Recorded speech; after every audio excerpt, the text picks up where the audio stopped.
All right, we are live. Welcome everyone to. Don't have a podcast name this time. Welcome to a discussion about Buddhism, philosophies in general, and OP. So if you're new here, if this was randomly on your feed, but you're not someone that comes to this channel is about the objective personality system, which is a typology like MBTI and these other ones.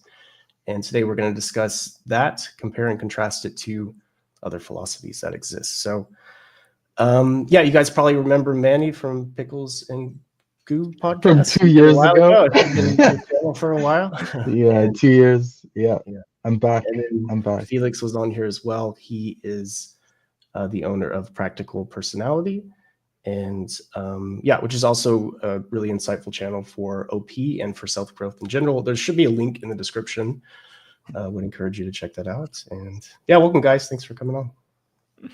Thank you for having us. Yeah. Of course. Good. Yeah, I was excited when we talked about it. I think in our stream, Bros of All People, and then we kind of mentioned it, and I was like, oh, that'd be a great video to do. It'd be super interesting. Yeah, we suddenly realized that we had this common interest. Yeah, I had no idea. Yeah. Great idea to talk about that further, and like with people who are really interested in it, and not to hijack the last conversation for that. Yeah, for sure. Yeah, I thought, maybe we could just start with kind of our where our focus lies outside of OP with whatever philosophy that you're all interested in discussing. Maybe a bit of your background and yeah, what you've been studying. Manny, do you want to go first? Yeah. So Eastern philosophy, I guess I grew up Catholic. My family is Catholic, but I guess, I don't know, maybe I was like 14, 13, something like that. I just kind of decided like, I don't believe in this. It wasn't for me. And then I just had a bit of a period when I was 18. It was just a big personal development period for myself, just learning a lot of stuff. Got into Tony Robbins and everything. But part of that was getting into like Eastern philosophy stuff as well. And I kind of started with Taoism. And that was just a new way for me to relate to reality outside of a Abrahamic God, like almost like a being. It's more of this essence in the universe that you're just connected to, and that's like the Tao. It's more of just like this energetic thing, and it's like Wu Wei, this concept of going with the flow. I don't know if that could have been a whole type thing of me learning how to OE. I don't know, but that was me getting comfortable with. It's the whole idea of like letting go of control and like trusting the flow of things and how you can align with reality as opposed to reality aligning with you. That's a really good way to put it. Yeah, that was it was good for me, I think. And and I kind of, as time went on, I explored other Eastern philosophies, religions, Buddhism. That helped me sort of like learn practices like meditation, and I felt like I was understanding a version of reality that was helpful, because Buddhism's I think Buddhists are like classified as actually atheists, right? So it's like they technically don't believe in like a god, but they believe in practices that are more metaphysical. So it's not scientific as such, but they have beliefs about the metaphysical, which are it's like it requires faith, but it's not a god. It's not actually atheism, right? So that was helpful for me to like get a conception of reality where I could like do things and then connect with myself and see how that makes me feel. And that was like meditation, just like I wanted to experience my inner world, but also the benefits of like feeling better, being more centered, grounded, all that stuff.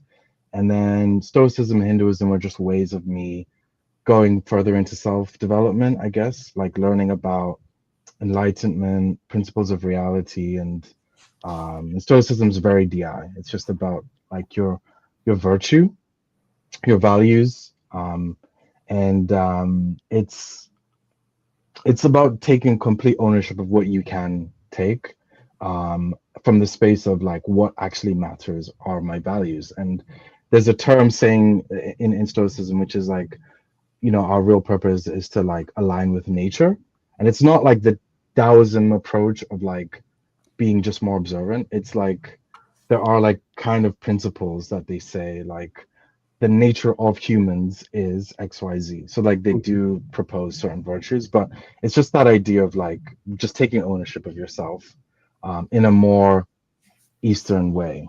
But yeah, so that, and it's, so I kind of just take what I need. I take Yeah. what I need.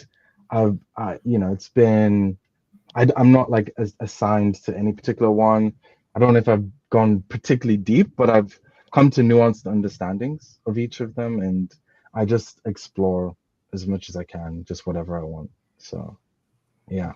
Cool. Okay. So a lot of different sources and points of knowledge that are helping to inform you of, or to help you in greater understanding and self-growth and Yeah.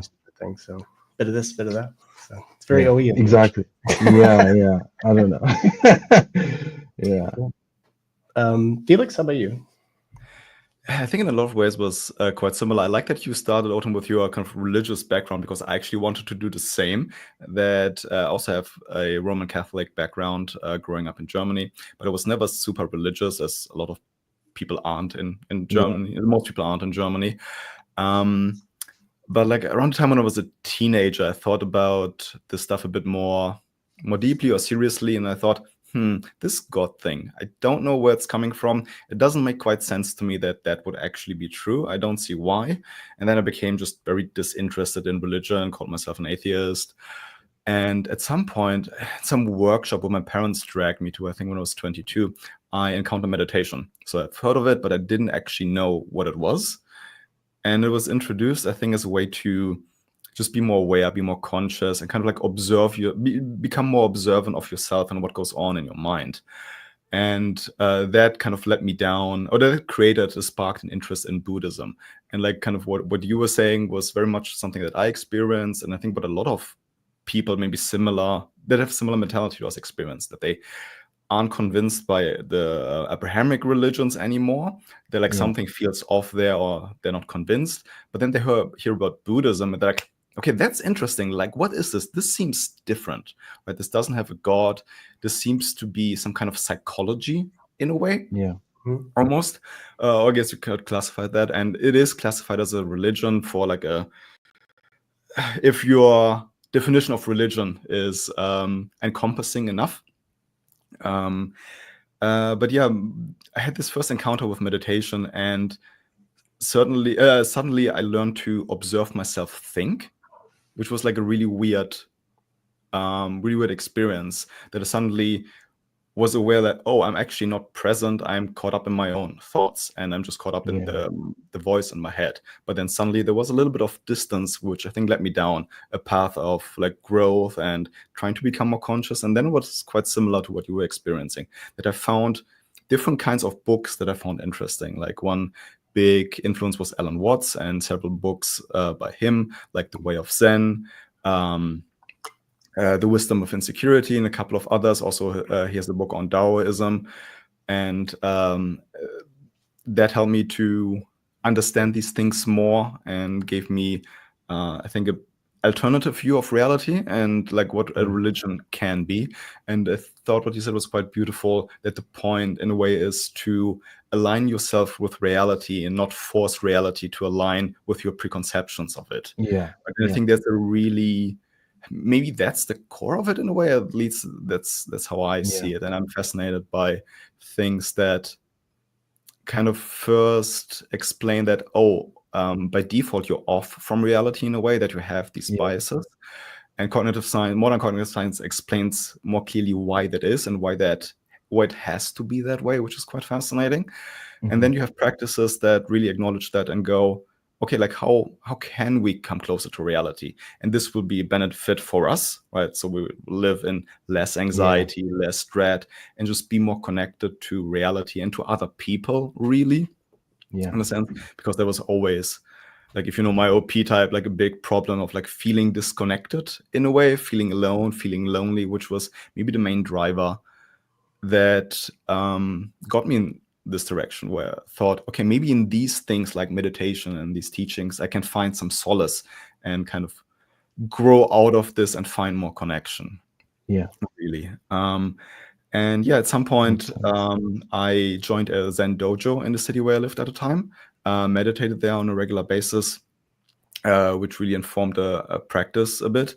But there wasn't a lot of teaching around Buddhism. It was just, we come here 3 times a week, or like how often you want to join, and we sit and we walk and we sit some more. And then we maybe go for a drink and then go home. So, and at some point I didn't quite know, okay, what am I doing here? Am I making any progress? What is this? It was helpful at some point to gain this more awareness of my own thoughts, but like, how do I bring it further? And then kind of OP came into my life, which brought more clarity in a way, that I saw, okay, this is how specifically I'm off from reality. And this is what fascinates me as a connection between Buddhism and Taoism, but also, we mentioned Stoicism before we started going live, this idea of coming closer to reality that they all have on a high level, but then OP kind of breaks it down that, yes, we are off from reality, and our type tells us how we specifically are off from reality. That Dave and I are off from reality in a very similar way. The two of us, Odin, are off from reality in a bit of a different way, right? That's still meaningful. And this nuance fascinates me, how you can look at these religions or these wisdom traditions that are more than 2,000 years old, and now we go, oh yeah, they were totally onto something. They're like, this is super true. Like the way they talk about it, it's a bit weird and vague and hard to understand, but it's so relevant for the problems we have today. It's talks about something that's an eternal problem in humans and wants to address it. Kind of this problem of being disconnected from reality because you attach to your own version of it. And more recently, I kind of learned a bit more, like, well, on YouTube at least, on a just layman's level, about cognitive science and how modern cognitive science would explain phenomena like enlightenment and meditation and like what happens there, which kind of gave me a bit more detail and clarity I needed to reinvigorate my interest in all of that. So that's where I kind of currently am with these things, that I'm interested in the theory and in the traditions, but in the kind of modern theory, and then first and foremost in the practice. So what can I do to actually align myself closer with reality? Nice. Cool. Yeah. And Manny, do you feel kind of similarly with Taoism and the Tao, that's kind of being more suited with reality, I guess, right? Like it's definitely. And I think what Felix said, it reminds me of just the way with like where we're off, and it's figuring out where we're off, how to fix that. Reminds me of like Sadhguru's book. It's something like something engineering. Like, sorry, what is it? Engineering? Is it that That's the inner engineering. And like he's spoken about the book, and he's just talking about like you got to figure out how you're off, because like you have to understand how you work. And like and all of this is that's what you're essentially trying to do with these Eastern philosophies, is just trying to correct for yourself being the issue. And I think that's cool. That's kind of what I discovered. I would say I got into it more of the I just want my skull to explode. Like I just want to see some cool stuff and have trippy experiences. But then as I got into it, it's like the whole thing of like, oh, it's interesting to see how off I am. And like and before Taoism, actually, what got me into it was Eckhart Tolle. Like I learned about the ego. It was more new age stuff. So he's talking about the ego and pain bodies, and then that really blew my mind. I was like, oh my god, there's something controlling me. That was the new concept. And then I just got into all this stuff afterwards. So that was cool. But you also start judging people, because you're like, oh my god, they don't know that they have an ego, you know. That was like a young me. Like I remember going to like school, because I think I was 17, going to school and just being like, oh, these idiots, they don't know. But that's ego. So like it reminds me of the meme of like the guy in the corner at a party with a drink. It's like they don't know that that we're all one and ego is a Yeah, portion of reality. it's a bit ironic in a way, right? Because you Yeah. see people being caught in their ego, which is your Yeah. ego speaking. Which is Okay, can we get Exactly. one level higher and see another that form of too? ego, isn't it? Yeah. Which is Exactly. like a Yeah. trap, like that I know very well. Yeah. Yeah. Exactly. Exactly. Yeah. Yeah, it's a trip. The whole thing's a trip.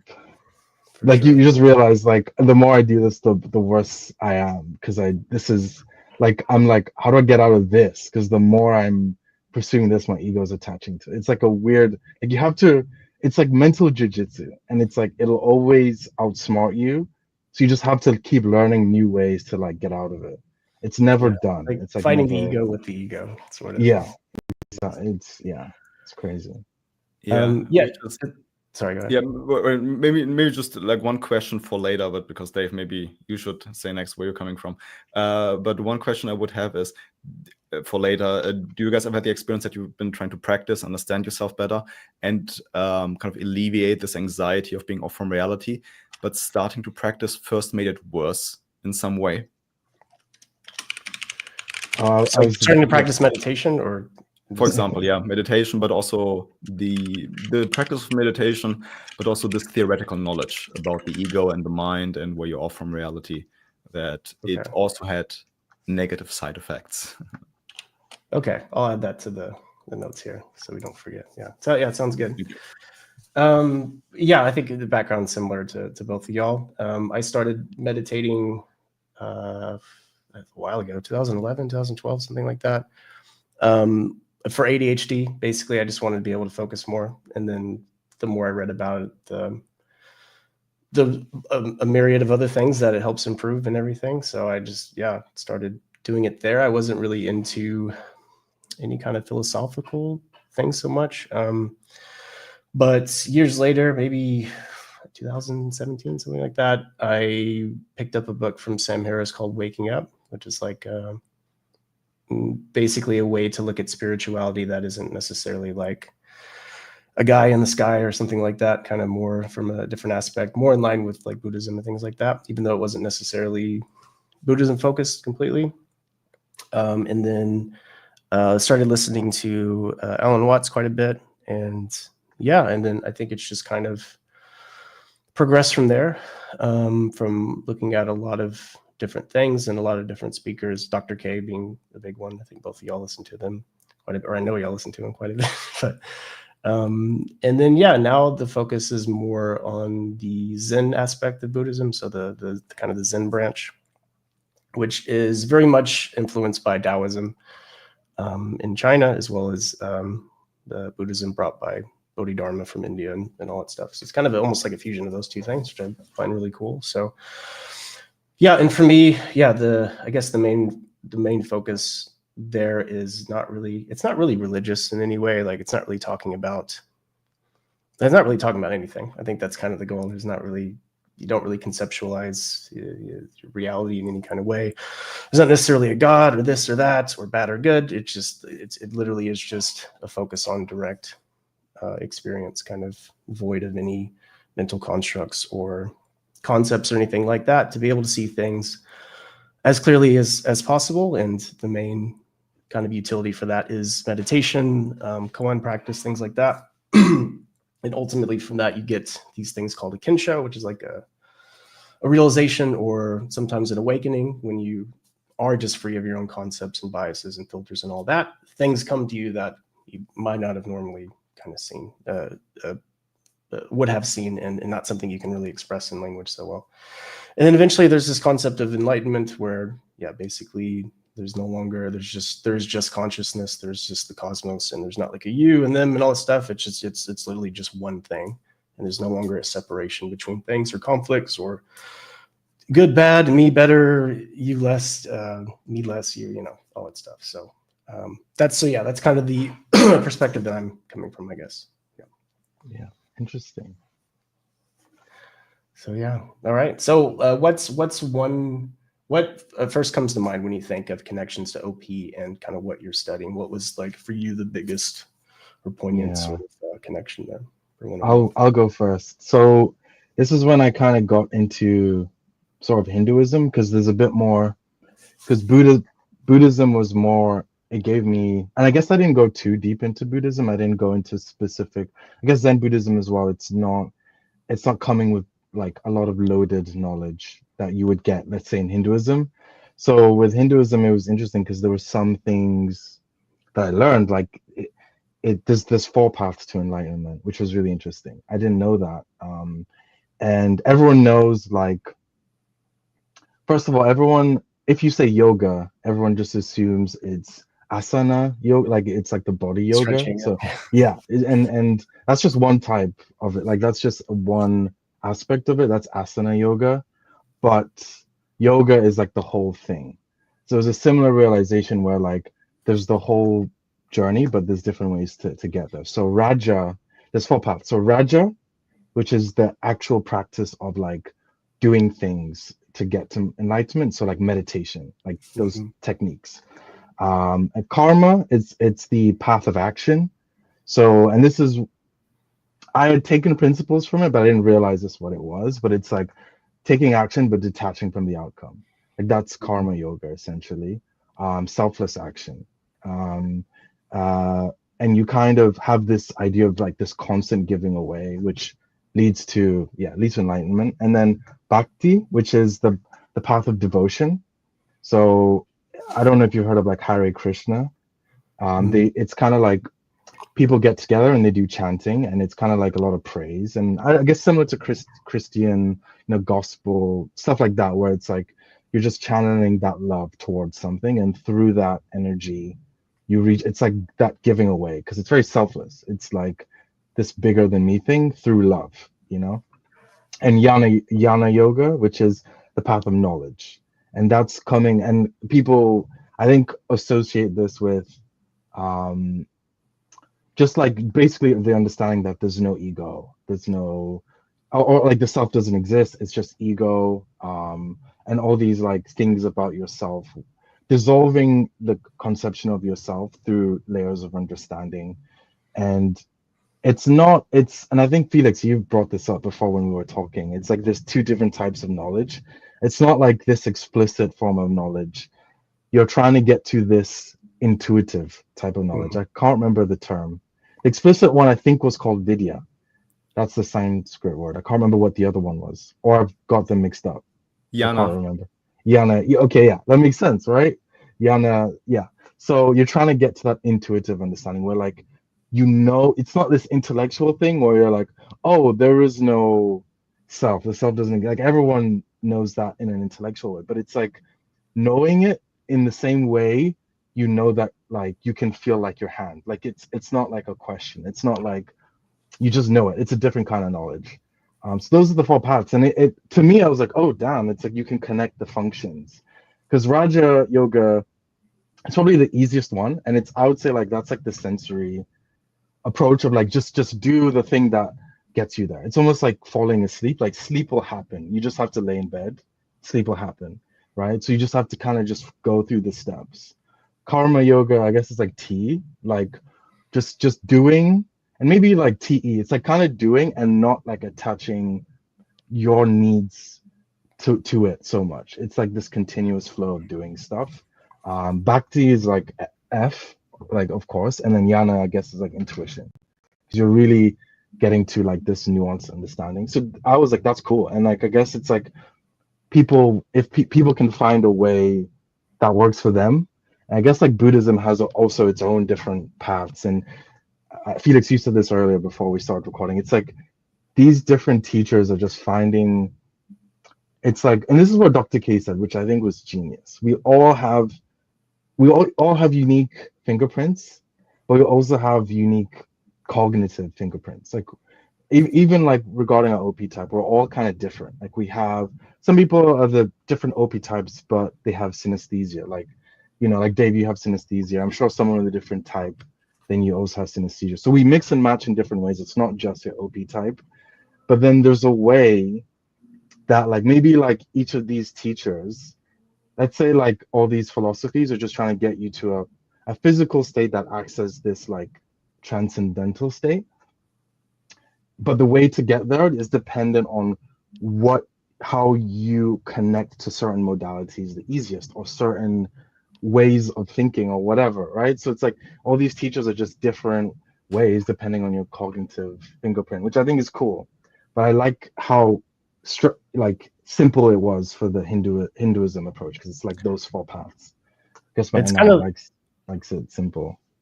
it's like we're kind of all doing that in a way. Like if you relate them to like a specific function, like we all found OP using our saviors, right? And then now OP is like trying to get you to balance the Yeah. and from that you're seeking enlightenment, which is kind of the probably dissolving of whatever it is you used to get there in the first place, right? So it's Yeah. like we're on that path whether we like it or not. It kind of sounds like, you know. Yeah, exactly.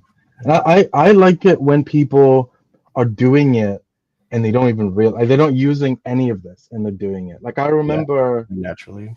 like I remember Dr. K was talking to Tom Bilyeu, and he was just asking him about stuff, because he was like, and he kind of like didn't believe the, I guess, metaphysical conceptual stuff. But Dr. K was like, you are very far ahead in terms of this. Like the way you live is in accordance with that. Like you're along that path. But like he's not, I guess he did take things from it. Like he calls it thinkitation, but he has no kind of philosophical leaning, right? So, but I just find it cool when people are just doing it. That's why I really fell into like flow states in uni. Like when I did neuroscience, I liked the idea of flow states, and that people are almost meditating by just doing something, because the part of your brain that like does self-editing, so it's like your ego goes dim when you're in the flow state. So like you lose your sense of self. I think I looked it up. It's technically not what's the thing called? Not there's what is it called? Damn. It's not nirvana, but it's like when you're in that ideal state. What is it called? Satori. I think it's Satori, but like the Hinduism. Yeah. version. There's another one in yoga. What do they call it? Yeah, It means like concentration or something, right? I forget the name. Dharana. Starts with a No, M. dharana is the thing you do. Okay. Dhyana. I think it's dhyana. That's Dhyana. it. Okay. Yeah, that's it. So it's below that, because you're still focusing on a thing, so it doesn't classify as dhyana. Dhyana is when you're not even focusing on a thing, but you're in the flow. It's like just below. So I find that cool when people are just like, you can just find that naturally. That's cooler to me than like getting into this. Like I'm like, they just did it. And maybe that's me liking like looking up at savior sensory of like they're just doing it without over conceptualizing it. But that's the cooler part for me. No, I get it. It feels like what do you call the cooler part you're actually doing is that's the point of it.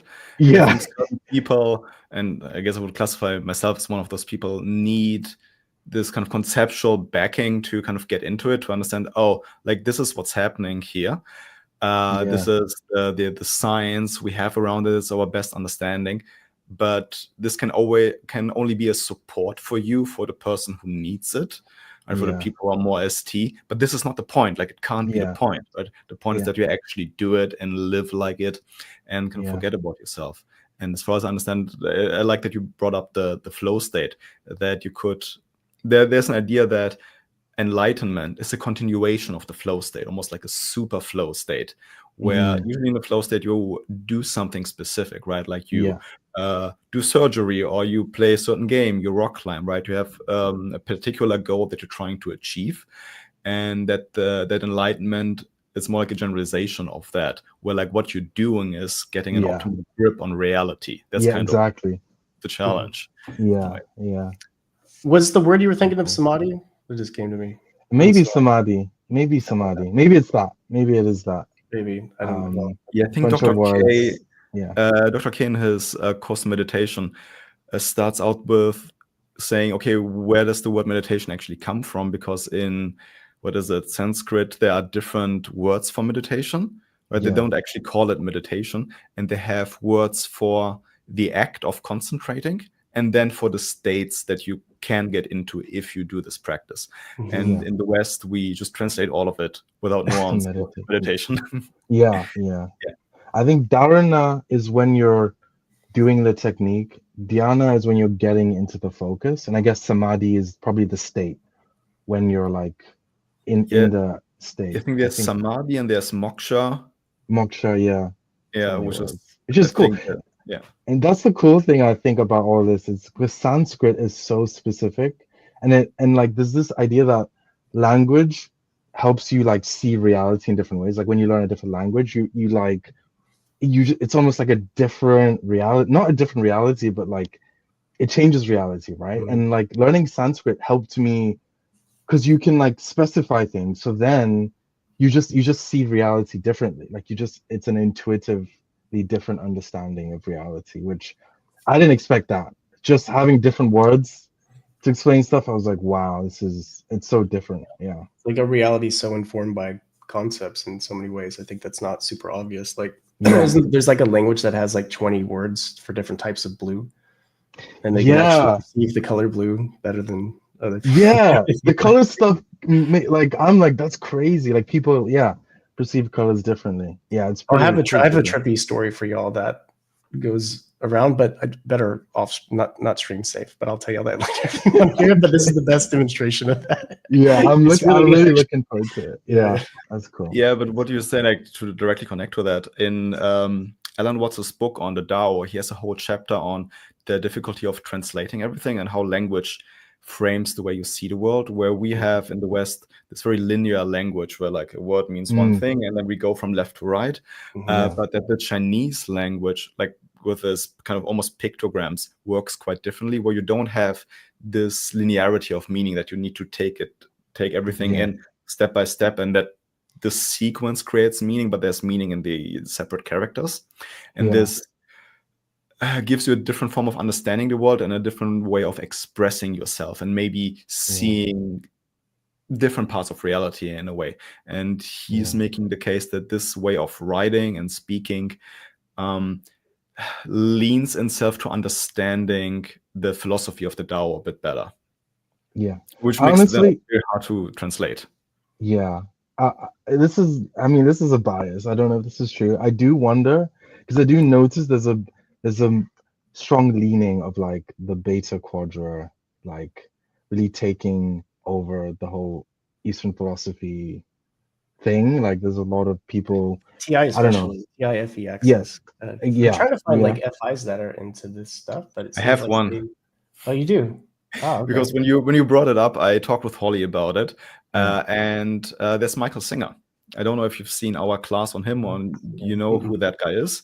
So he's very interesting. So we typed him on our channel. So if you want to know about Michael Singer, go to our channel, Practical Personality. Quick plug. So he's a very fascinating guy because he is kind of a spiritual teacher. ISTJ guy, right? Books. He is an ISTJ, correct? He is SITE, so really different functions. ST.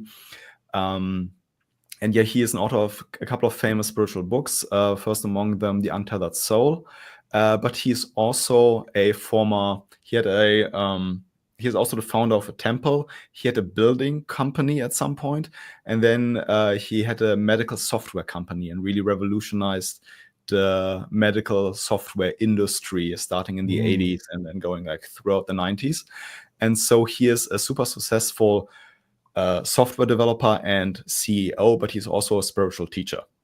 And he's a combination, not when you see the normal. No, exactly. It's crazy. He's just a super interesting character, and he just seems like very calm, very happy. I mean, calm for like he's sleep last, like he's super extrovert. You see him in these interviews, even though he's old now, he just goes on a rant and blasts at you, but he just seems really happy and content, and very wise, and has really found also in terms of OP his demons and really let go like of his attachment and really came to accept his demons and the role they play in his life. So the opposite of a beta, but super into all that stuff. Super into it, my and that's a fair point. Like I think there's probably definitely examples. It's just easy to like pick out it seems where like the clustering is. I'm not disagreeing with you in general that there is a trend, but there are exceptions. My bias is like, you know what you just said about the the Western language being a little bit more kind of like linear, and like the Chinese approach has this more open-ended, all-encompassing way. It kind of, I just had this like idea that like there's like an SI-ness, I guess, to kind of like that, the Western specificity. And because that's how my NI feels, where it's like I just have this like open, it's really hard to like put words to it, but it feels like multifaceted, like, and there's something that feels, it felt very comfortable about that shift in gear and like understanding things in that different way. Where I was like, huh, like this feels intuitively easy. Like it's not about specificity. There's it's like you have to hold multiple meanings in like one. I don't know. I can't even put it into words, but there's a certain, it feels like a I don't know, like, and it's more of an understanding than like a specific one-to-one correlation of the words to one concept. It's like this open-ended understanding where you have to just connect it to different things you understand from reality. So that gives it to, you know, the open-endedness. But I don't know. It's That's more context-based in a way. Or, yeah, context-based. Yeah, that's the Yeah, which is one thing I find fascinating by stuff I recently learned about, like how cognition works, that is actually much more in line with this kind of thinking. Where, for example, in Eastern philosophy, you have the concept of yin and yang, right? Where you have these opposites, right? And they are opposites, but they're one, but work together in a way, right? They're not antagonists, although they are what's the right word? They're opponents, but not antagonists. Yes. In a way. And like it isn't like always yin is the answer or always yang is the answer. And the answer isn't it's supposed to be always in the middle. It's context dependent on where you have to go. And what you want to be is being basically maximally dynamic and sensitive to the context. And this is very much actually how our cognition works. That's my layman understanding of it, that like we don't see reality as it is. And like one thing that our cognition does is really just pick up on currently relevant parts of reality, because otherwise there would be just way too much information. And it does that through using heuristics that work on the same basis as yin and yang, that you have this opponent processing, that you have to find kind of the middle spot that's kind of the best spot right now for your current context. And kind of this kind of processing is very dynamic. It constantly updates, but there are also like different, like a lot of different opponents and opponent processes active at the same time to find essentially the right middle point on different axes at the same time. It's like our different functions with DI, DE, OE, OI, etc. And like it all fits very much together into this idea of yin and yang. Yeah, that makes sense. Because we're like we're very adaptive, so we have to have like a way of thinking that's extremely adaptive, so we can exist in different kind of climates. Like just like the way our eyes work, it's like the different receptors. Like when it's daytime or it's nighttime, like it changes and it adjusts. So I guess of course the mind works similarly. That makes sense. Yeah. That's a good point. This is a really, really good jump, right? That we have this physically. Like another example would be our nervous system with the sympathetic and parasympathetic system, right? That you have opponent processes, and you don't want to be chill all the time, right? Like if a tiger attacks you, you don't want to be chill. You want to be fucking running, right? Yeah. But then if you want to go to sleep at night, you want to be chill. Otherwise, you lay in bed and you can't sleep, right? So we have this physically in so many different ways, and then also cognitively, and it's the same concept all over the place. Yeah. There was another thing just about that idea of like different ways of thinking. Another thing that I kind of encountered in Eastern philosophy, and like this was probably the initial stages, like getting into Taoism, Alan Watts, all this stuff. It's like, and I don't know if this is an NI thing, but like it's or NITI, but it's like I'm very comfortable with like paradoxes or like paradoxical thinking. And there's I think this isn't quite paradoxical thinking, but I do notice I was fine with that free will doesn't exist. I could like rectify it, like objectively it doesn't exist, but we feel it. and like that's like I could like correct it, but when I get into conversations with people, there's like this like like something breaks, you know, like they can't. It feels like a paradox. Like, wait, how am I deciding that? I'm just like, it's just one is like internal and it's like external. I don't know, right? So, and I think with you guys, it doesn't. It seemed like that was fine for you guys too. And I don't know. I don't know if it's maybe it's just coincidental, but I do notice also clustering with that. And I don't know if that's a function related thing, but yeah, like there's an easier time with those kind of like paradoxical things. Like I didn't have to, it wasn't stressful. It was just like that makes more sense, if anything, you know. So yeah, I don't know. What do you guys think? I think like our thinking is a lot less coupled with our like gut feeling and kind of intuition on stuff a lot of times. So like it's easier to play around with something like free will. But if that's if they're not quite separated there, I think it's harder to let go of, because I mean we all, even though like I'm guessing Felix, I don't know if you believe in free will. Are you on the? I think I'm agnostic. I don't know.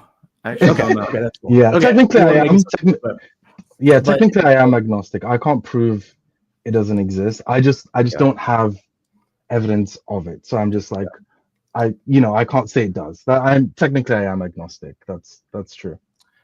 Yeah. So I think like it's when things are very unintuitive, it takes a certain level of space in your mind to be able to there and then kind of like figure it out. Because I mean, to all of us, even if we don't really believe in necessarily, like you still feel like you have it, right? You still feel like you're Yeah, controlling exactly. everything. You still Yeah. feel like you know. So Yeah. like I think with the TI land, even though like a lot of the separation from kind of our values or feelings with our thinking gets us into a lot of trouble, sometimes to get into these more paradoxical or not very intuitive things, I think tends to be maybe a bit easier for us. Yeah. I'm not agnostic on the free will thing. I think the free will isn't even a like a term. Like it's not even a thing that you can define. It's like, do you believe in there's? It's like, well, I don't even know what that is, and you can't even that's for, a like fair point. to believe in or not to believe in it, you have to define it and have it be an actual thing. But if you ask people to define what it is, it's more that they did this instead of that, which is something a computer can do, basically, right? Anyway, well, that is a separate discussion, and I actually hate getting any discussions now because annoyed people get at me for this, and how annoyed I get that the conversations go that way. So, I will say the only reason I'm agnostic is that thing, and I'm sure you guys have experienced this, like as you just meditate and you get into this stuff deeper and deeper, you just have like different dimensions of thinking. Like they're just ways of thinking. I can't put it into words. You just intuitively understand something in a different kind of way.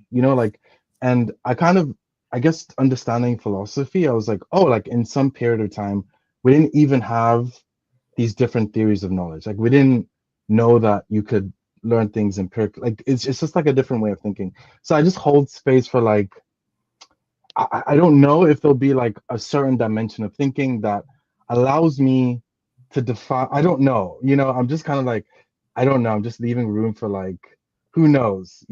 I've heard different cop out definitions of it. Like Jordan Peterson he said something like he didn't say free will exists, but he said, what did he say? The further away the thing is in time, the more like the close. What did he say? I can't remember. It was a time thing because it's like. Don't get Dave started on Jordan Peterson. You don't like him? I hate that guy. Oh, okay. So no, I'm kidding. I don't hate Jordan Peterson. Peterson. But Ignore him. Yeah.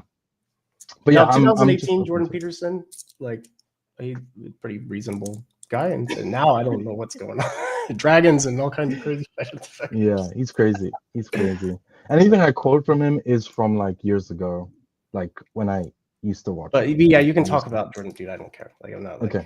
How dare you talk about somebody who I don't agree with? What? It's not. Yeah, I mean, like people don't like him in general. Sometimes, I remember I wrote an article, and it was I had like a lot of people in the article. I was just talking about what was it?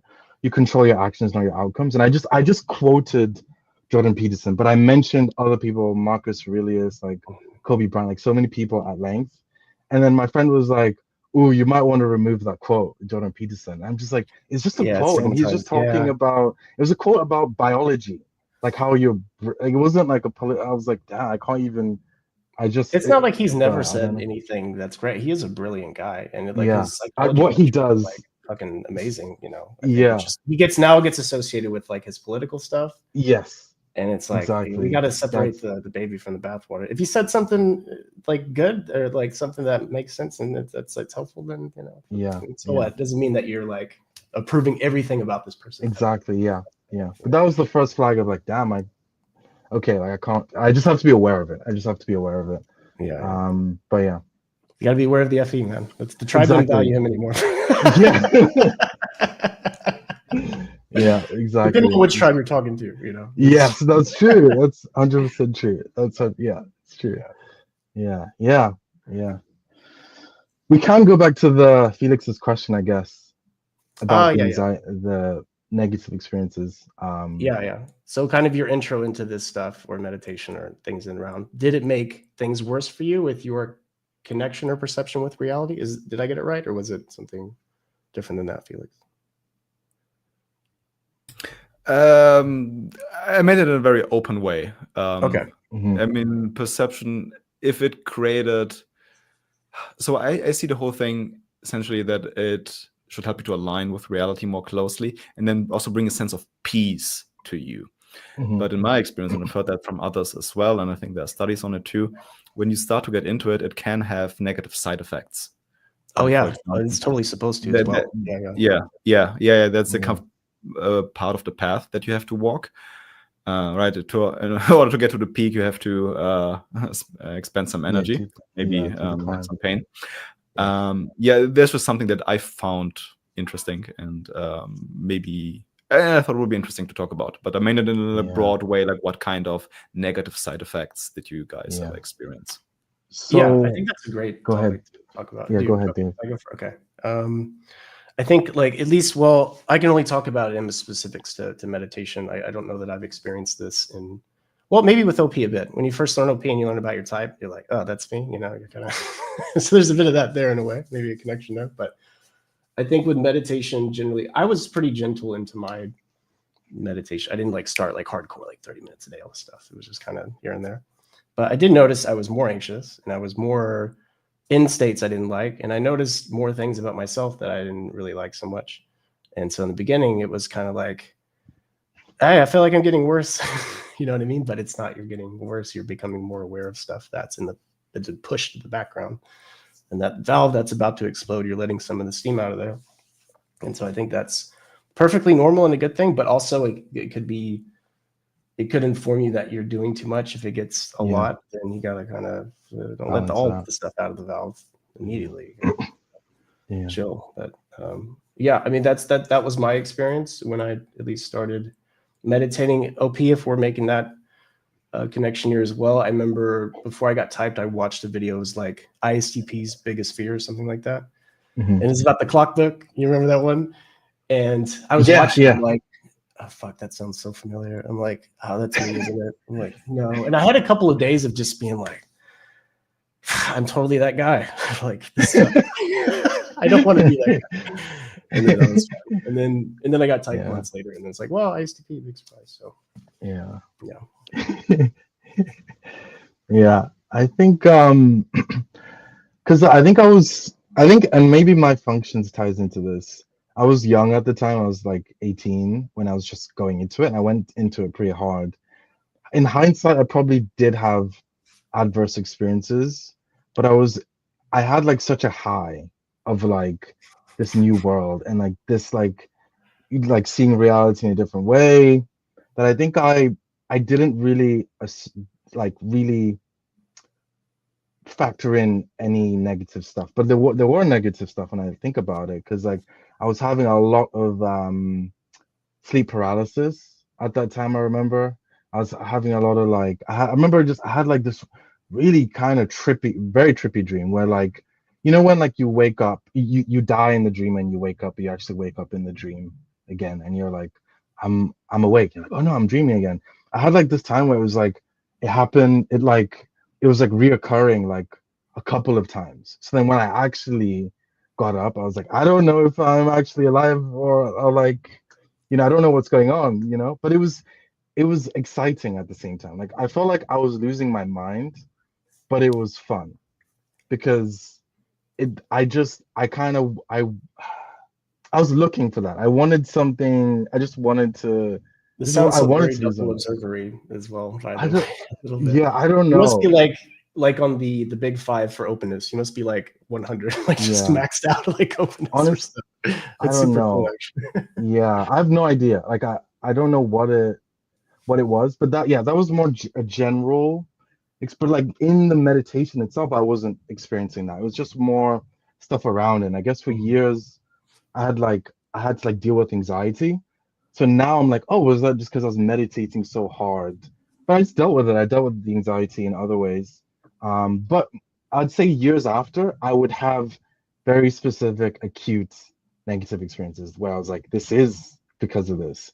Because I would have like, I'd be meditating and I would feel like I'm getting thrusted into space. Like it would feel like I'm in space. Like I can see the stars and like I wouldn't see stars, but it'd feel like the darkness of like my eyes closed, like I'm actually in space and like nothing's holding me, like I'm falling. Mhm. And I would first feel like, oh, this feeling is bad because I'm feeling anxious. I shouldn't be feeling anxious. But I'd be like, maybe there's something on the other side of this, because that's what you learn with this. You got to explore it. And then when I explored it became more of an adrenaline rush.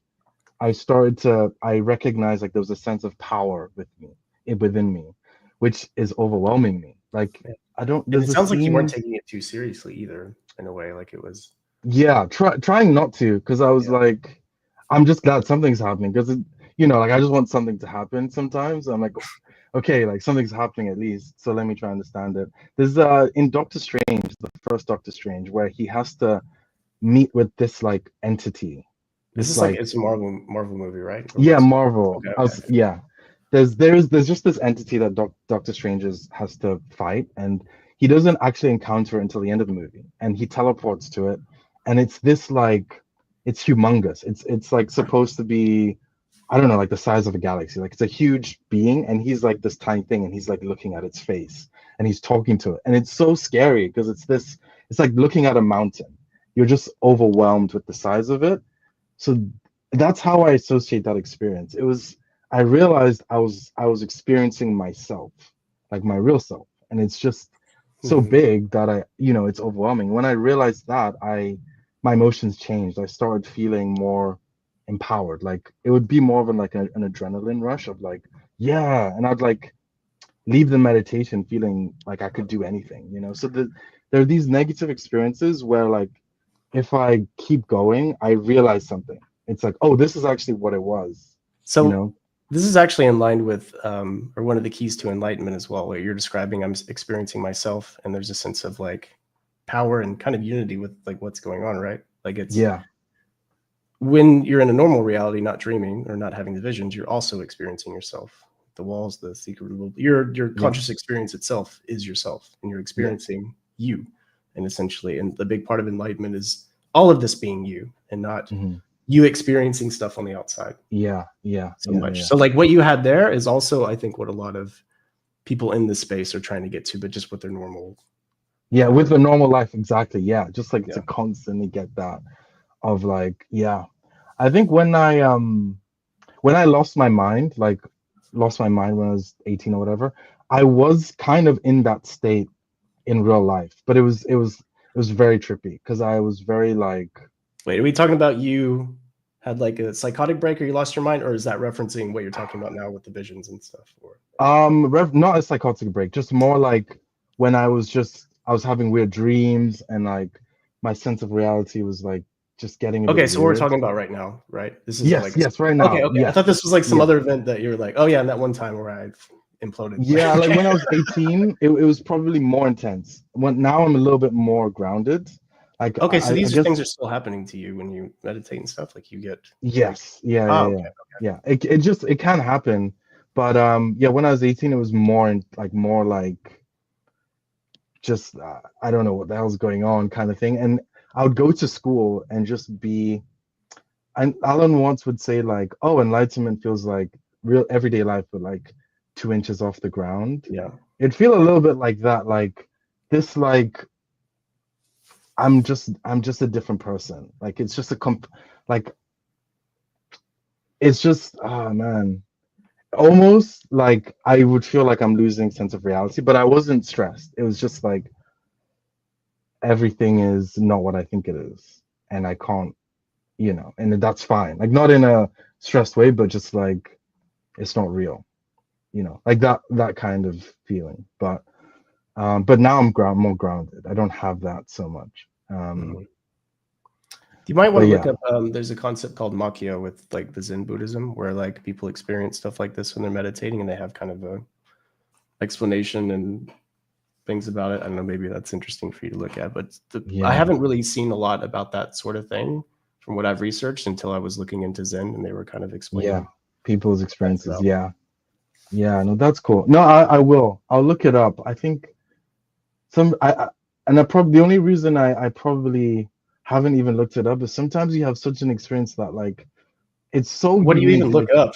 Like if you ever what do you look in up? space and there's stars and your body goes through a vortex and there's just an eye there and then it's looking at me but I'm looking at it and we're the same exactly eye. yeah maybe exactly. No, actually, bro, Chat GPT is really good at this stuff. I've seen it all kinds of wild shit. I'm like, what could this mean? Oh, this references this is what you could be. That's okay. I might try it. It's really good. I might try it. Try it. Yeah. What about you, Felix? What kind of experiences?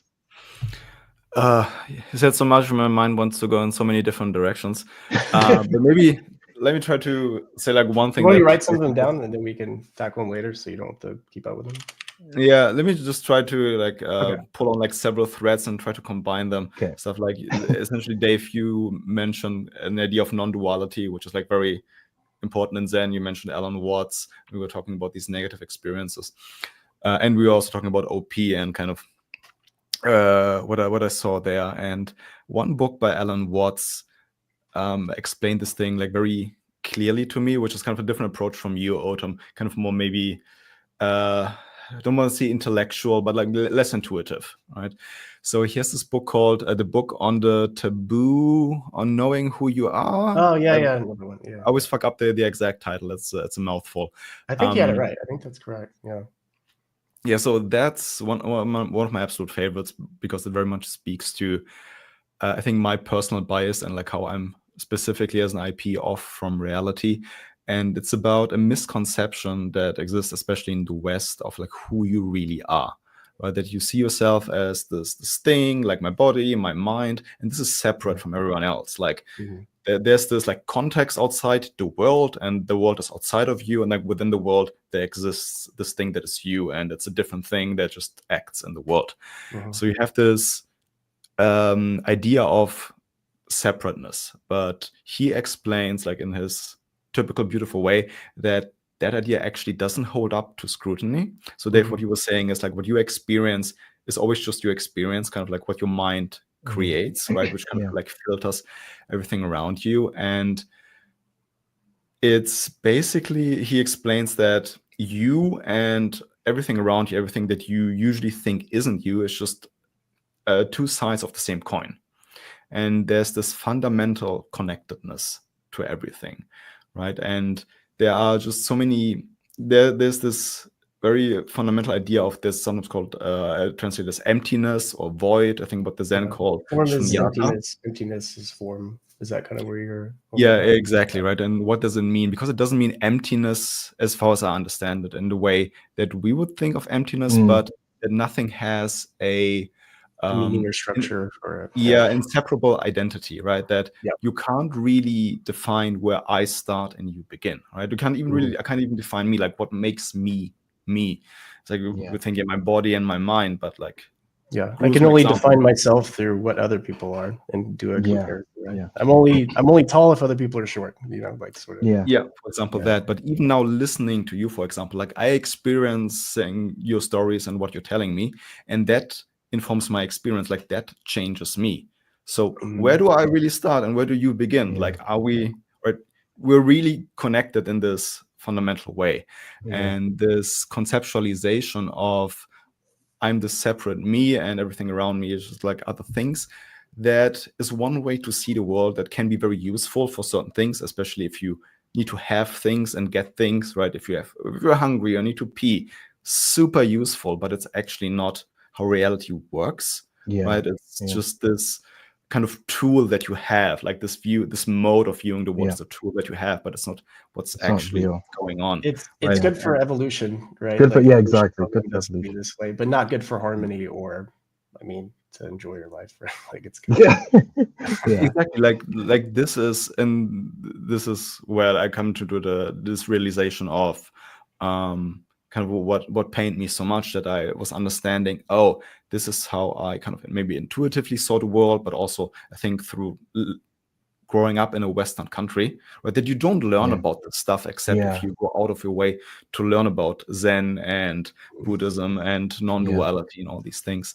That, oh, Alan Watts explained to me in a language that I can understand, and that that kind of just the kind of my mindset is accustomed to, why I was wrong, and like how reality really works, and that I am really connected to everybody else. And and this kind of feeling comes in waves in a way, because it's very easy to go back to this default state of, oh, I am separate from everybody else. And that you forget that this is actually not true. This is not what's really happening here. And it was a huge relief to kind of understand that, and to have the goal of, oh, I need to cultivate that kind of mindset in my life. I need to act like that. I need to bring that to the forefront of my mind, and live in this way to honor this actual true reality of being connected to everybody else. But it also created a lot of pain that I saw, oh, this default mindset that I had created a lot of kind of depression and suffering and loneliness. And I kind of brought it onto myself. Like, I shouldn't be too hard on myself, because what the hell did I know? Right? Like, it's not my fault for not knowing, for not understanding these things, and also for just being human, right? And having these inherent biases and not knowing and never being taught how to overcome that, because this kind of wisdom tradition is, I think, very much lacking in the West. So this, at the same time, the understanding that created an understanding that was both painful in some way, but also a huge relief in another, and kind of gave me a different avenue to really to live and to see life and to see myself. That I was like, oh, I'm not really alone. Just thinking I'm alone is me misunderstanding who I really am. It's a mental You're adding something to your experience that blocks a lot of other stuff out. If you like get into like a really deep meditation and kind of go into that, and you get a sense of that connectedness, it's actually like, it's a really amazing thing, because you just feel like you're always in your own living room, no matter what. And you just appreciate everything, because everything is you. Like, this is another version of you. Not that there is a you, but it's like the closest thing we could say to you. If I'm in the train, I'm like, this is an interesting train that my brain has created. And it's like, it made this and this and this. Like, this is, and everything just feels so interesting, because now my inner ego is not filtering, not interesting, more interesting. I'm just going to stare at this girl over here. I don't care about the train. I'm going to think about like when I'm getting home, because it's late. When you get rid of all that, you're like, train. You know, I don't know if this is you're not function related. And you're just naturally interested, because you're like, I haven't really had that experience. That's why I'm like, is this function related? Because I haven't really had. It sounds cool. I kind of, if I'm in the zone, like I had a good meditation session, like I discovered everything, I just feel more like I'm not thinking about anything really. It's more, I just have clarity about like, oh, I want to do this. I won't waste any thoughts. I won't have like, there'll be more blank spaces of just not thinking. But I'm not more connected with people, and I'm not more curious. I'm just kind of like, but that sounds, I don't know if it's like I don't know. But it's cool just hearing people's different experience, like what your it's probably the same thing, but like some things are coming into your attention more, like the fact that you're more connected. I don't know. There's not like, there's not anything coming into your attention. There's just attention. Like there's just this in its purest form, and that form, you don't need anything else. Like I can't really explain it, but like Yeah. To me, I would say that it's rather like something is removed from you, like there's a veil that's removed. Where like through the way you see everything, kind of as Dave was describing, and this as far as a Buddhist text also describe it, that you have this misconception that someone can be like good for you, that kind of you get something from them, that they can be bad for you because they're annoying in some form or create problems, or you can be indifferent to them. And these are kind of misconceptions that you project onto the world. And this feeling of connectedness that can come from meditation or like from other kinds of experience or from reading like a passage in a book that explains it in a beautiful way, that this veil is lifted and suddenly you are just curious. And it doesn't feel necessarily intense, just kind of freeing, that you just there and you talk to someone and you just want to hear what they say. And it doesn't matter like what it is. If you're intensely focused on something and that's all there is, like you don't like that creates interest, that feels interest, you know. So if there is everything and that's it, there's a natural feeling of interest because clearly you're interested in it. That's all there is. But it is probably similar to what you had in your visions in your dream, where you felt like this was you. It's kind of I think it's kind of a similar thing. And if you really get deep into it, the focal point kind of drops out, where you feel like we probably all feel like we're experiencing reality, right? There's there's the experiencer and then there's the experience, but your center drops out to where you're not like in the center of this experience. Like not that visually you're not, but like I get what you mean. Sense of the center. There's no sense that you're the main thing. There's just everything, and that all this entire cosmos is you, all at once. There's no Dave navigating the world. There is the whole world at once, and it's just So what was I gonna?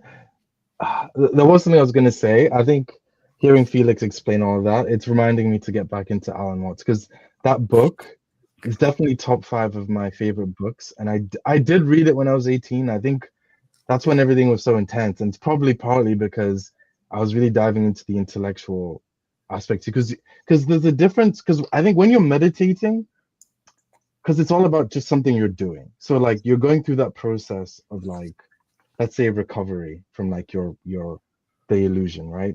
But you're doing it with like your eyes closed, because it's not about your thinking. But like when you go into like reading and understanding it, it's a little bit like you're looking at the knife. Like you look at the knife that you're stabbing yourself with, and there's something shocking about really like being aware, like this is what I'm doing. Like you're using your conscious mind, you know. So I think that's a unique experience. Like I'm realizing, like you are the mind, you are the knife, you are the like, why am I hitting myself? Guys, y'all carried on. I gotta pee real quick. So it's all good. Again.